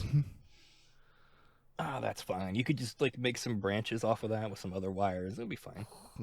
Just start daisy chaining. Yeah, yeah. That's how every house should be. One source, daisy chained out, and that way, in case there's a problem, you just flip one switch and the whole thing dies. But I'd be like at my desk and my computer suddenly shuts off, and during the freeze, it's like, hey, I need you to go out and flip the breaker. I'm like, but it's fucking freezing out there.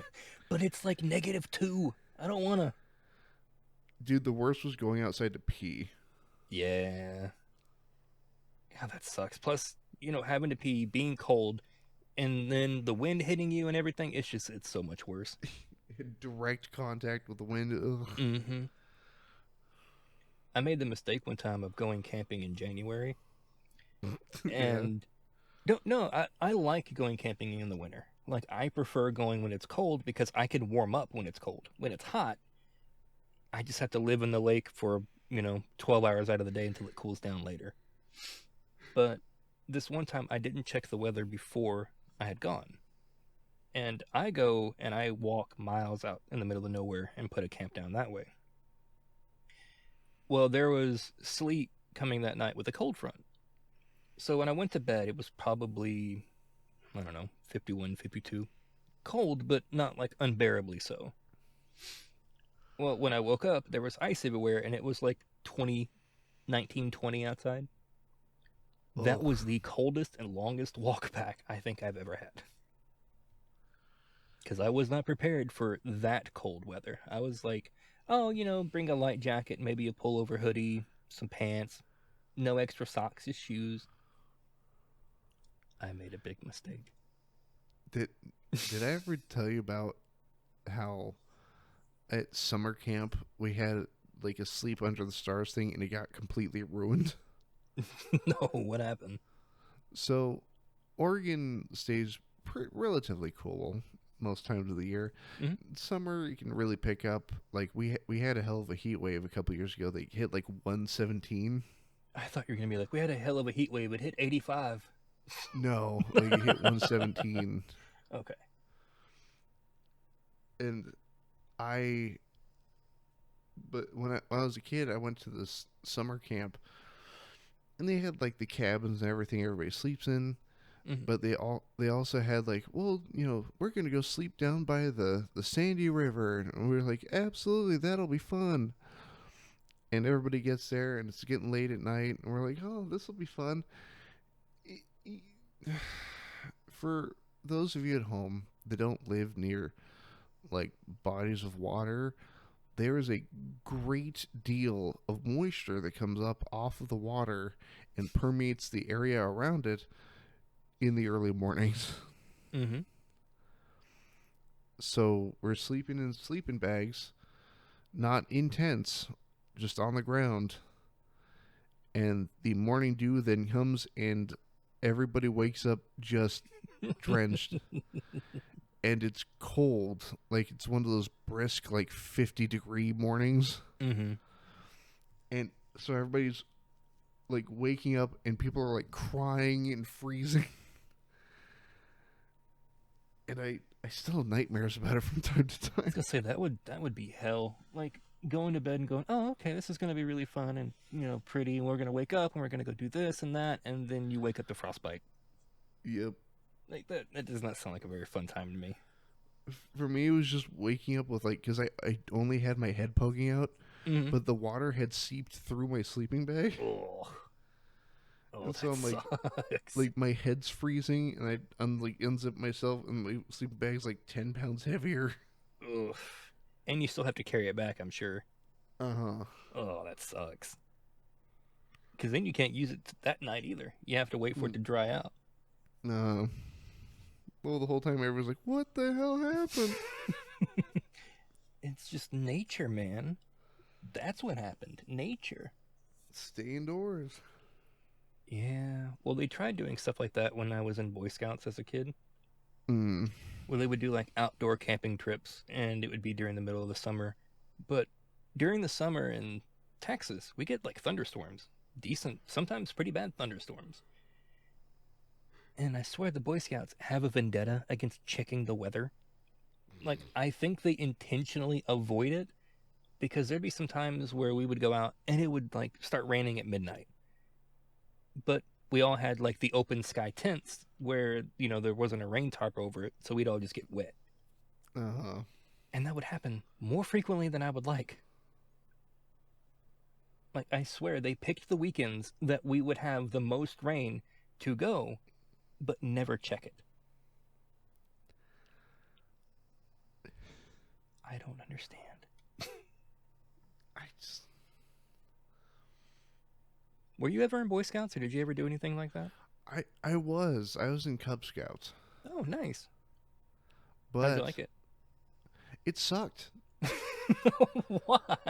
My group never got to do jack shit. Well, that sucks.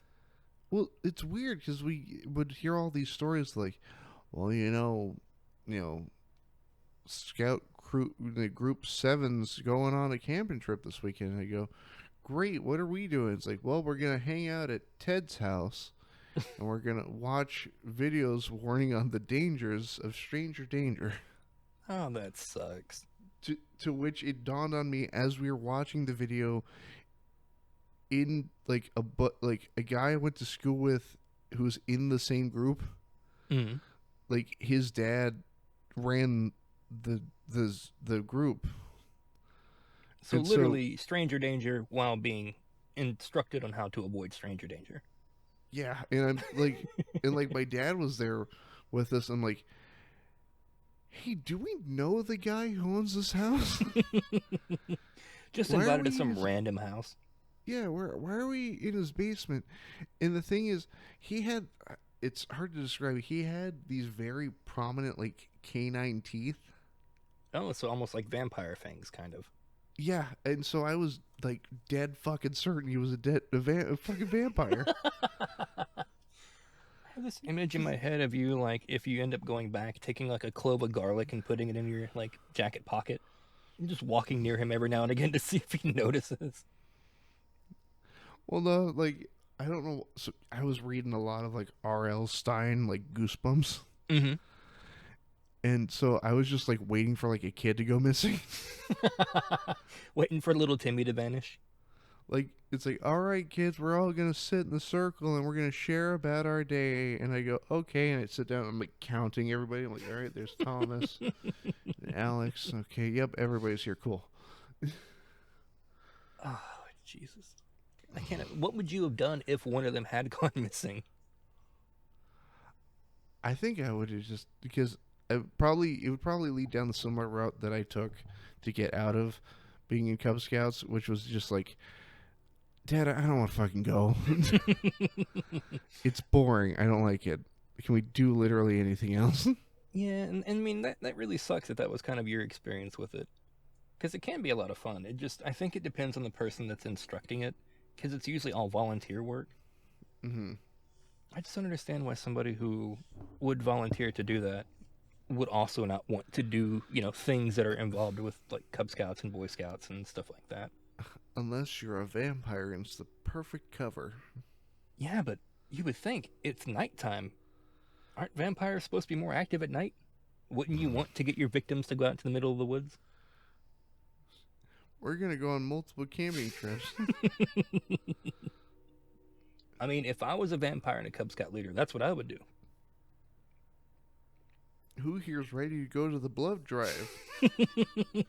We're going to go donate to the Red Cross. I so did you ever have blood drives at your school? Yeah, when I was in high school, we had a couple. So when I was in high school, they would show up like a fucking like villain from a slasher movie. Cuz it's not like they would jump out of anywhere. It's like it was more insidious than that. It was like Pennywise. Just kind of pop up out of nowhere. Yeah, but it wasn't a person. It would be the truck itself. Yeah, you wouldn't see anybody, but the truck would just magically appear. Yeah, and so, but the way my high school was set up, they had the cafeteria, and one half of the cafeteria is a wall of windows that you can see out on like the field. Mm-hmm. And they would park right outside the windows. Like and a so, stalker letting you know they can see you.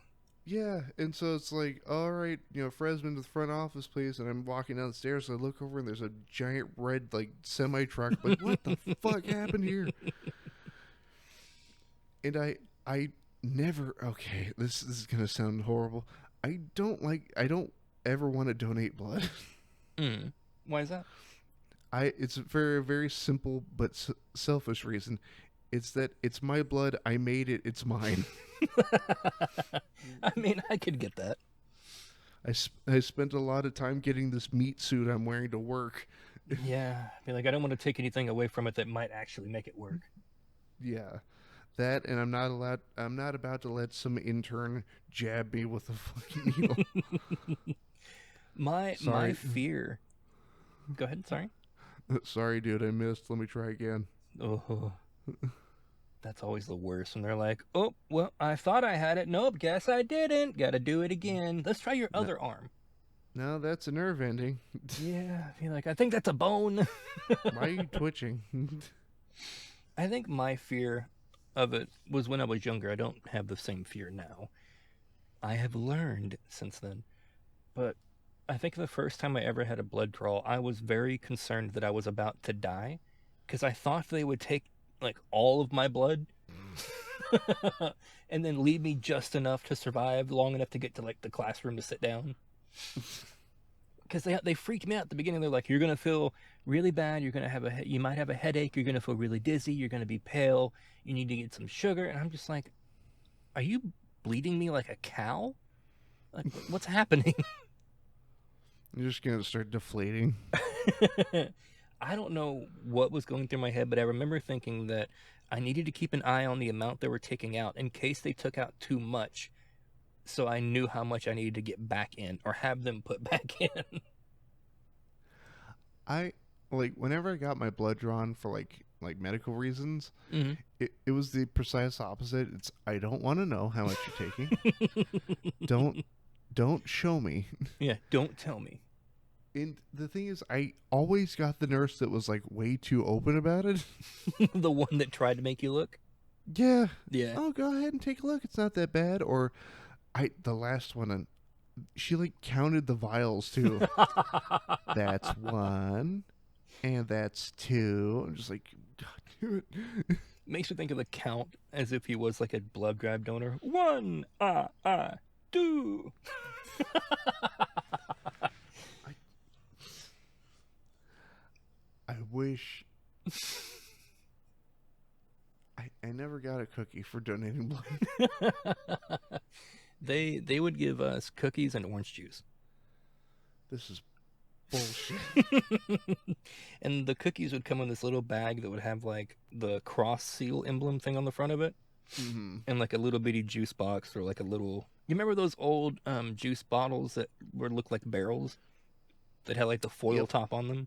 Mm-hmm. We'd get one of those, or we'd get like a little carton of milk with that, you know, was chocolate milk or whatever they had that day. Then it's the barrels specifically. Like you learn how to replace the fluid with air by Mm-hmm. poking the two holes in it, Mm-hmm. and you just could shotgun those things. Oh, those are so fun. I don't know. Do they still make those, or have you seen any more I around? Because I don't think I have. I see them here and there, but they're mainly in like dollar stores. I mean, that would make sense. By the way, that two hole method I mentioned before, Mhm. I still do that occasionally. I mean, hey, But look, if you're thirsty and it works, go for it. the thing is, it works best with chocolate milk. I want to try it. I don't think I've tried it with chocolate milk. Like just like take like a chopstick or something and just like poke one hole, and then on the opposite side poke another, and then just inhale through one. Mm-hmm. I've done that with like, well, beers and other stuff like that, like shotgunning that way. Uh huh. But I don't know if I've done anything that's like non-alcoholic that I've shotgunned. When I worked at Darigold, I used to get a lot of free chocolate milk. That would be a pretty nice perk. Well, because once in a while they make too much. How do you make too much chocolate milk? Because the line's just going until we run out of like bottles. Huh. So it would This- just like back up? Well, like it wouldn't be like whole. Excuse me. It wouldn't be like whole crates or something like that. Oh, okay. Be like a bottle or two or whatever. Or like a box which has like 6 of them, but then even then those get dispersed in like the break room. Mm-hmm.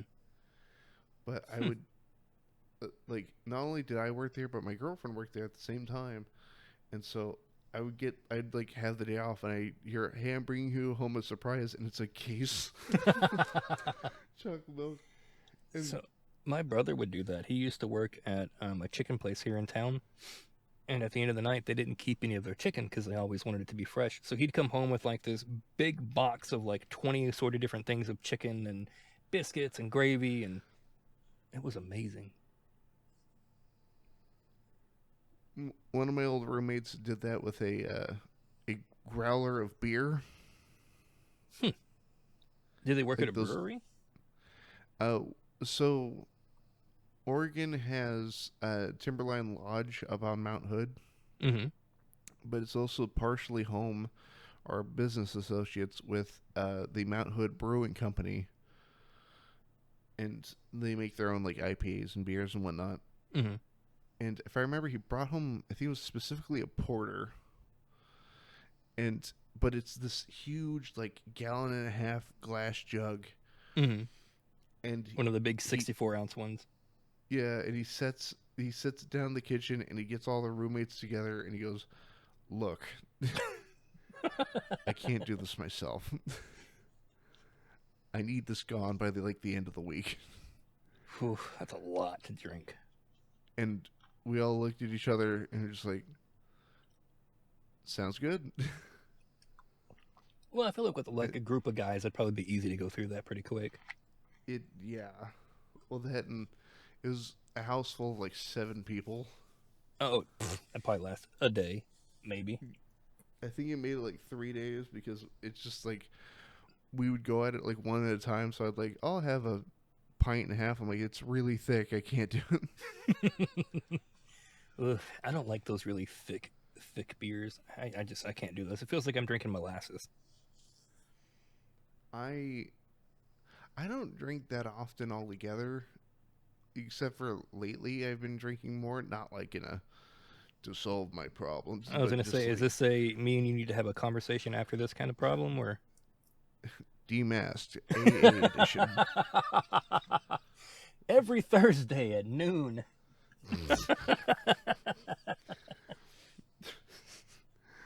But I've got this circle of chairs in my living room. But I get a video camera and just put the camera or the screen in one chair. hi, my name's Fresman, and I'm a talk show host. Hi, Fresman. Hi, Fresman. I don't know. We'd have to get other people involved with it, though. We can't just be our own NA meeting. We have to help others and spread the message. Hunting down specifically alcoholic YouTube creators. Just put out a survey. Do you have more than 3 drinks a night? If so, contact this number here. Do you drink? Are you still drinking? Or have you drunk before reading this message here? But one of the first days that me and my girlfriend got here, we went to a get together with a bunch of our mutual friends, and I just met a good amount of them for the first time that night. Mm.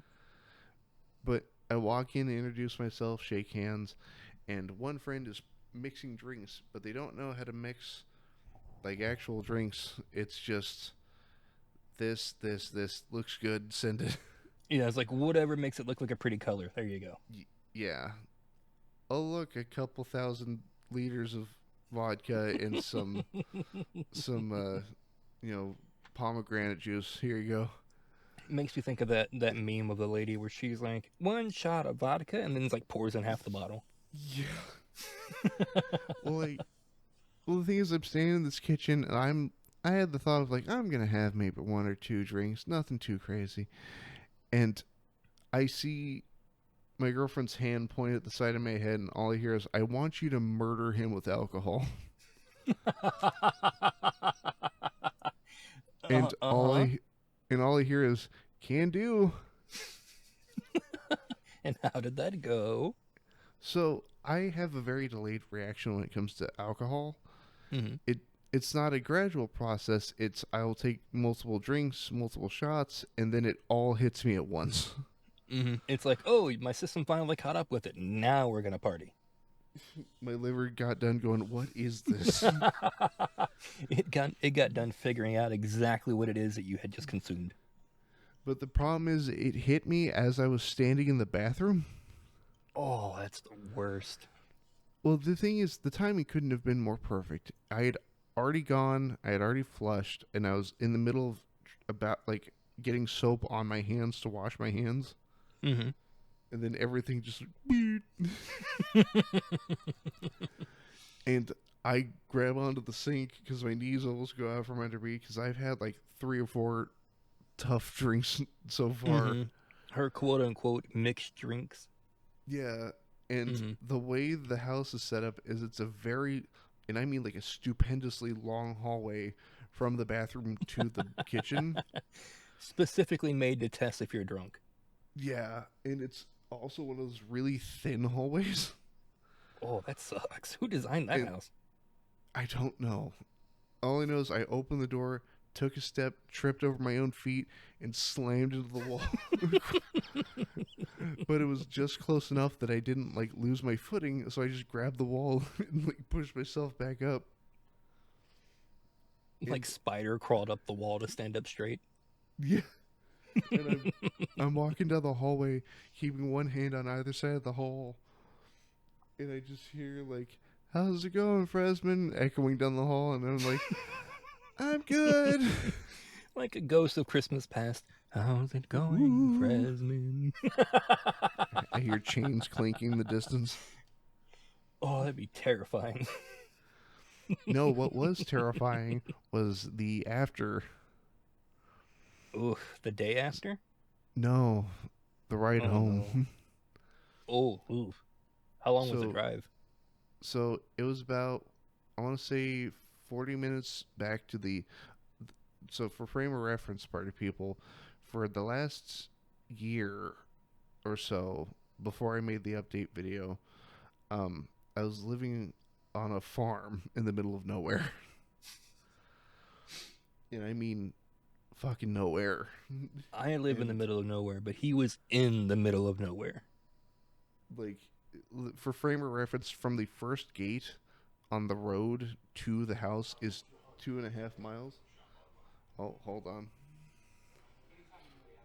Hold on. We're going to take a short intermission.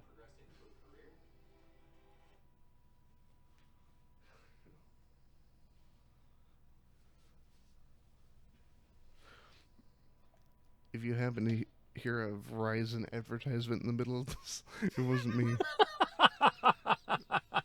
That old AT&T guy. Can you hear me now? But, so, by the end of the night, I am a mess drunk. And I mean, like, I'm staggering. I am barely keeping my feet under me. And I've somehow maintained my social etiquette. I haven't made an ass of myself. But we get to the first gate, and I think I failed to mention at this point in the story that I'm terrified of the dark. Really? Yes. Is there anything in particular about it that you don't like, or is it just the dark in general? That I can't see. Oh, okay. Okay. Like, it's I don't know what's there. Mm-hmm. It's kind of like the fear of the unknown, kind of.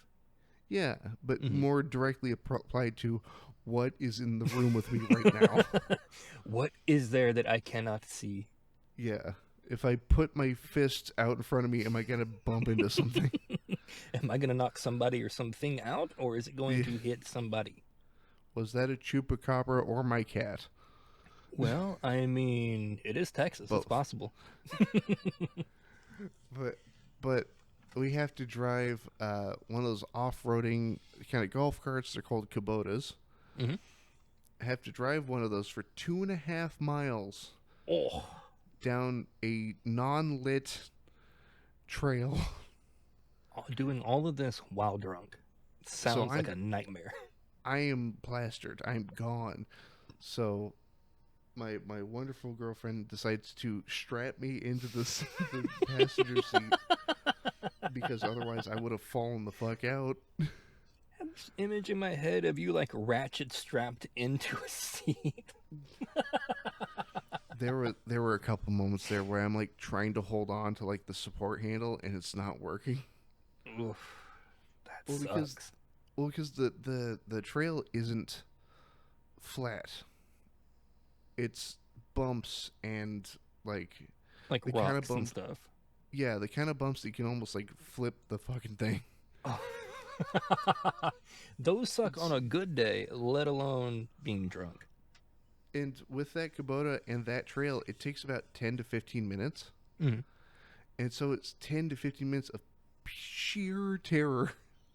Oof, I don't know. I would have vomited multiple times on the way down. Well, no, my stomach's good. I'm just holding on for dear life, and I'm like, please. Like, I keep imagining like a dude in a black trench coat just appearing in the trail. Just standing behind a tree. Just barely visible, but you see him as you pass by. Dude, there was a specific spot on that trail that there's a stump that's like, I want to say chest height if I'm standing next to it, Mhm. but in the Kubota when you're flying past, it looks like a man crouched in the bushes. I would have cut that stump down pretty quick because there ain't no way. Nope. I ooh, there were plenty of nights where I was just like, "Huh, huh." Oh, that would freak me out. And it I would was always make me question, is there somebody there? Am I actually seeing something? Or is it just that tree stump? I once was asked to run back to the car at 3 in the morning. Uh-huh. Hey, I left my purse in the car. Can you Oh. go get it? Do you have a shotgun and a very bright flashlight? I did put my revolver on my hip. Well, I mean, out there, it's pretty reasonable to do that because you run into things like hogs or coyotes or Hmm. chupacabras or Tom from the next neighborhood over. It's a chance. Dude, I once got like jump scared by a cow. I'm sure you probably scared it more than it scared you. No, it was so we had to the how would I word it? The first gate to the second gate. There's four gates going in, Hmm. but the first gate to the second, you have to drive through a neighbor's field, and he has like this huge group. I want to say like 20 plus these giant black furred cows. Oh, okay. The thing is, they're adorable, Hmm. but at night you can't fucking see them. You just see the eyes and the little pink of the nose and maybe hear them breathing. Here's the thing: that Kubota has headlights that are not very good. And the thing is, they're not supposed to be past the second gate. Hmm. Somehow, there's a hole somewhere in the fence that they like to walk through. And so, I go to walk, or not to, I go to drive through the second gate, and the cow is facing me, like directly onward, Hmm. but he's standing in such a way that I can't see his back legs. So it looks like a giant man in all That would be black. freaking terrifying. And I went, Jesus fucking Christ! And I dove out. I dove out of the Kubota, quick drew my revolver, and I'm just like waiting for it to move. Hmm. And I just hear like the Murr. And I'm just like, what the fuck? And I put my revolver back, and I'd gotten comfortable being around cows by this point. Hmm. And so I walk up to it, and it's looking at me in the face, and I just went, get the fuck out of here. And it ran back past the gate and shut the gate. Cat was probably like, "Man, I came out here to bid you good morning or good night. I came to see you specifically, and you're I, being mean. I saw headlights. I just wanted to know what's going on. I wanted to make sure there was not an emergency. Everything was okay." But I just, like, the rest of that trip was, like, driving back, I don't get mad at my girlfriend very often. but Certain I was do, circumstances, though. but I was doing, like, the stereotypical, like boyfriend slash husband grunt of just like, this fucking Mm, bullshit. no, it's fucking bullshit. And I like walk in and I set down the purse and I hear like, oh, thank you, honey. And I go, don't ask me for shit past 9 p.m. Your cutoff is 9:01. Oh, I left my shoes in the car. Tough. It sounds like a problem for tomorrow, don't it? You go get it. I, We have a oh. donkey that likes to play hide and seek. And Mm-hmm. so that we have one main gate that leads into like the area where the cows and stuff are, and we have a donkey that's in the same area to keep them, protected from like coyotes and whatnot. This donkey is playful. It's very playful. Like it likes to run around and chase you and, nudge you and all that kind of stuff. But it does one thing at night that will freak you out is it likes to play hide and seek. Well, we have a lot of trees and a creek in between like our field. So what it'll do is it will go around on the right side where the creek is and go underneath the bank of the creek so you can't see it, but you'll hear it like walking through the bed of the creek. Mm. I don't know where it does it, I don't know how, but somehow it'll end up behind you and it will try to like sneak up to you and nudge you. It's very good at being Uh, quiet. that's Scared the shit out of me one night doing that. I don't remember what I was out there for. I was doing something. I don't remember. It was when I was younger. And I wasn't by the truck, so there wasn't like tail lights or headlights or anything around. I just had a flashlight. I hear like crunching, and I look around, don't really see anything. So I start walking back to the car, and then all of a sudden I get hit from behind by this big ass animal. Freak me the hell out until it was a donkey. And then he just walked off. Yeehaw. Little asshole. I so Jen's like the Jen's parent that owns that piece of land. They have this giant white horse, Mm-hmm. and it likes to not hide and seek. It'll just fucking vanish. Just poof. It has Like its own little hiding space. like the land is mainly consists of a large field and then followed by dense forests. Mm-hmm. Not enough room for a horse. So where the fuck does it go? There's no stable. Where does it go? It's got a hole in the ground. And, Underground bunker you just don't know about. and there was a day where like we walk outside, we're getting ready to leave, and we see the horse is laying on its side, Mm-hmm. and we figure, oh shit, the horse is dying. Mm-hmm. There's something wrong with it, yeah. Yeah, and so we run over, and it's like it's drooling a lot. It won't accept a carrot. It won't eat. It'll try to sit up but fail, and so we're like, fuck, this might be it. Might be time. And we're debating it back and forth because there's no way we can get it to a vet without calling in a helicopter. Mm-hmm. And so we're like, what do we do? And we unfortunately had to leave because we had to get to an appointment that was very important. And the whole ride back, we're like, fuck, I don't know. Like, and I was researching ways to execute a horse. As one does. Well, because nobody else seemed to want to do nothing, Mm-hmm. you know. And you haven't been shown how or taught how to do it. Yeah. Well, apparently it's frighteningly easy. Yes, it is very easy. I don't want to But go into detail, but yes, it is. It's yeah, not as hard as one would think.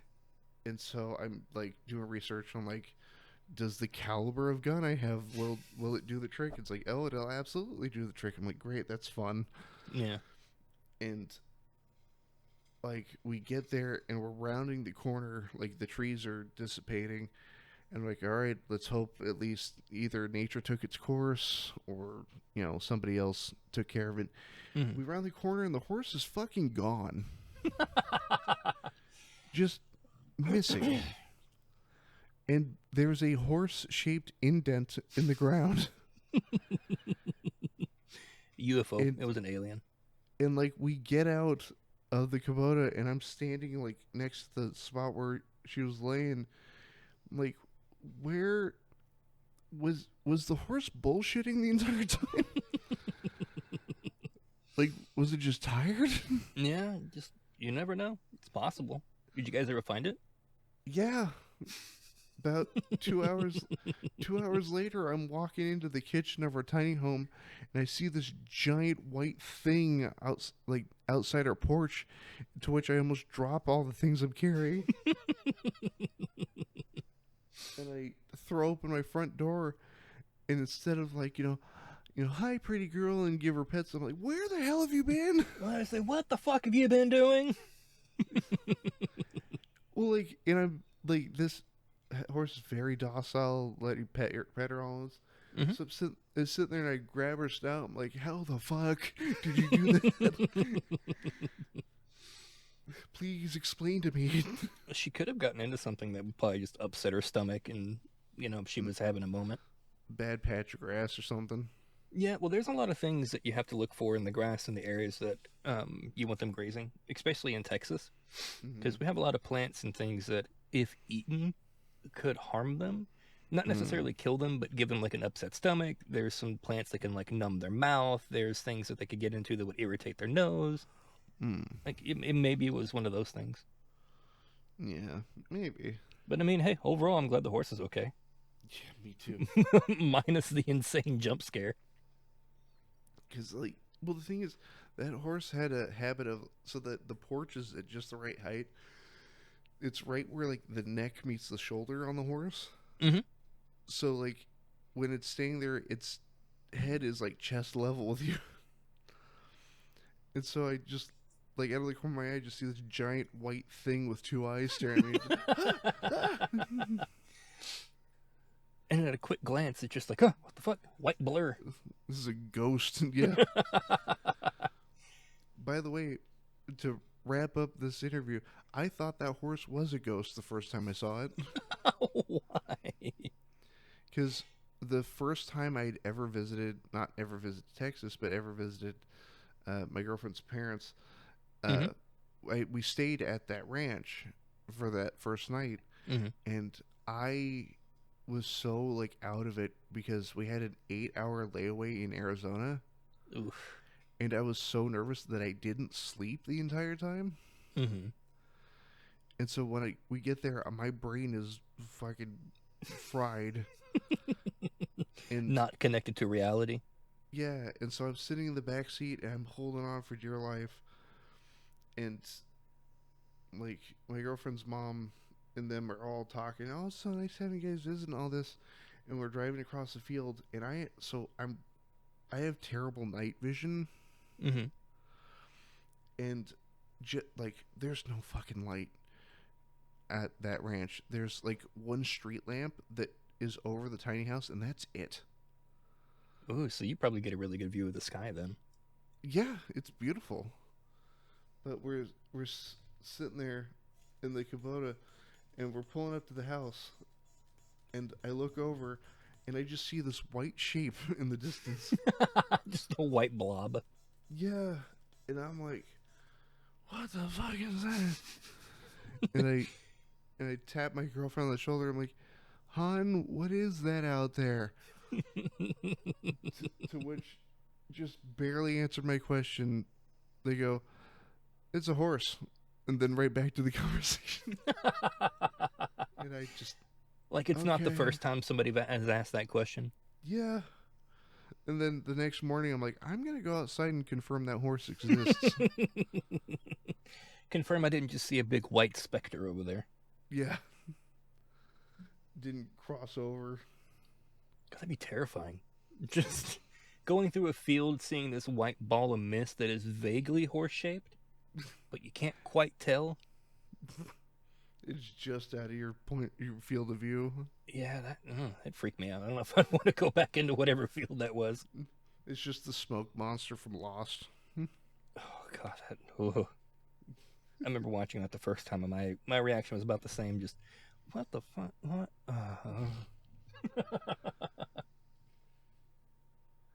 But you know what? With that, so I know before we started this interview, we said we are going to do Type 45. uh, yeah. Well, in somebody's timeline, we did a tight 45.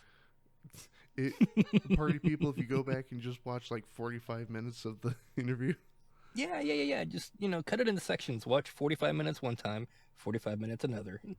That way it there you go. spaces it out. You get 2 episodes. There you go. But I think with that, it's approaching 3 in the morning right now, Yeah. and I have to pee really badly. I'm out of piss jugs. They're all full, Dude, you got to empty those out in the sink sometime. and my PC isn't liquid cooled. Well, that's what you use the jugs for. Come on, man. You got to start innovating here. I'll send you a picture of my setup later. And I'm fresh out of catheters. Oh, well, that one, just get a straw. You'll be fine. Just get a catheter and put the tube like out the window. Look, man, desperate times calls for desperate measures.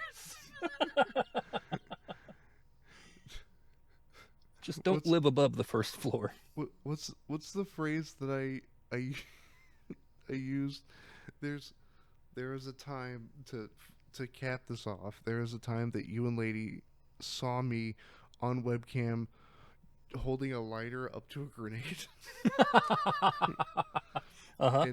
And I made a phrase that I'm very fond of and I think about to this day, which is progress through experimentation. And look, there's no other way to get the information you seek. Somebody's got to figure it out. It might as well be me. But with that, Weekly, thank you so much for coming on. And I realized that 2 hours and 10 minutes in, we in no way talked about the audio work you've been doing for other channels. No, but I've enjoyed the conversation nonetheless. It's always a pleasure to talk to you. And I've been meaning to catch up with you for a while now. Absolutely. And just for the party people at home, Weekly here is doing work with audio mixing for like horror narrations. And have you worked on any like music? No music, but I've done things for like audiobook producers as well. So basically just taking raw audio, cleaning it up, making it sound better, adding in sound effects if you want, changing, how things sound, music, whatever else you need to it. Gotcha. All the And fun stuff that people find very boring. And there will be a link to some of Weekly's work. Weekly recently worked on a mutual friend of ours, Lady Spookaria, who we mentioned earlier, and that video will be in the description of this here video too. Mm-hmm. But, and do you have a place where people can find your rates? Yeah, actually, on my Twitter, it's gonna be. Oh, I'm sorry. Excuse me.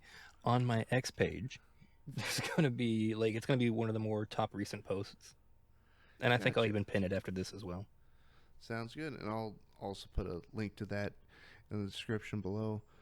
But Thank you. absolutely, and wonderful party people at home. Pardon me. Thank you very much for sticking around as long as you have. And if you do need any audio work done, let Weekly know. Yeah, reach out to me. Send me a message. Say best fart sounds in the business. No, he does With wonderful work. With the best reverb you can find. I have a soundproof room just for capturing audio. Look, I take things very seriously. But with that, party people, this concludes a very late night edition of Demasked. Thank you again for showing up, and I'll see all of you next time. Adios.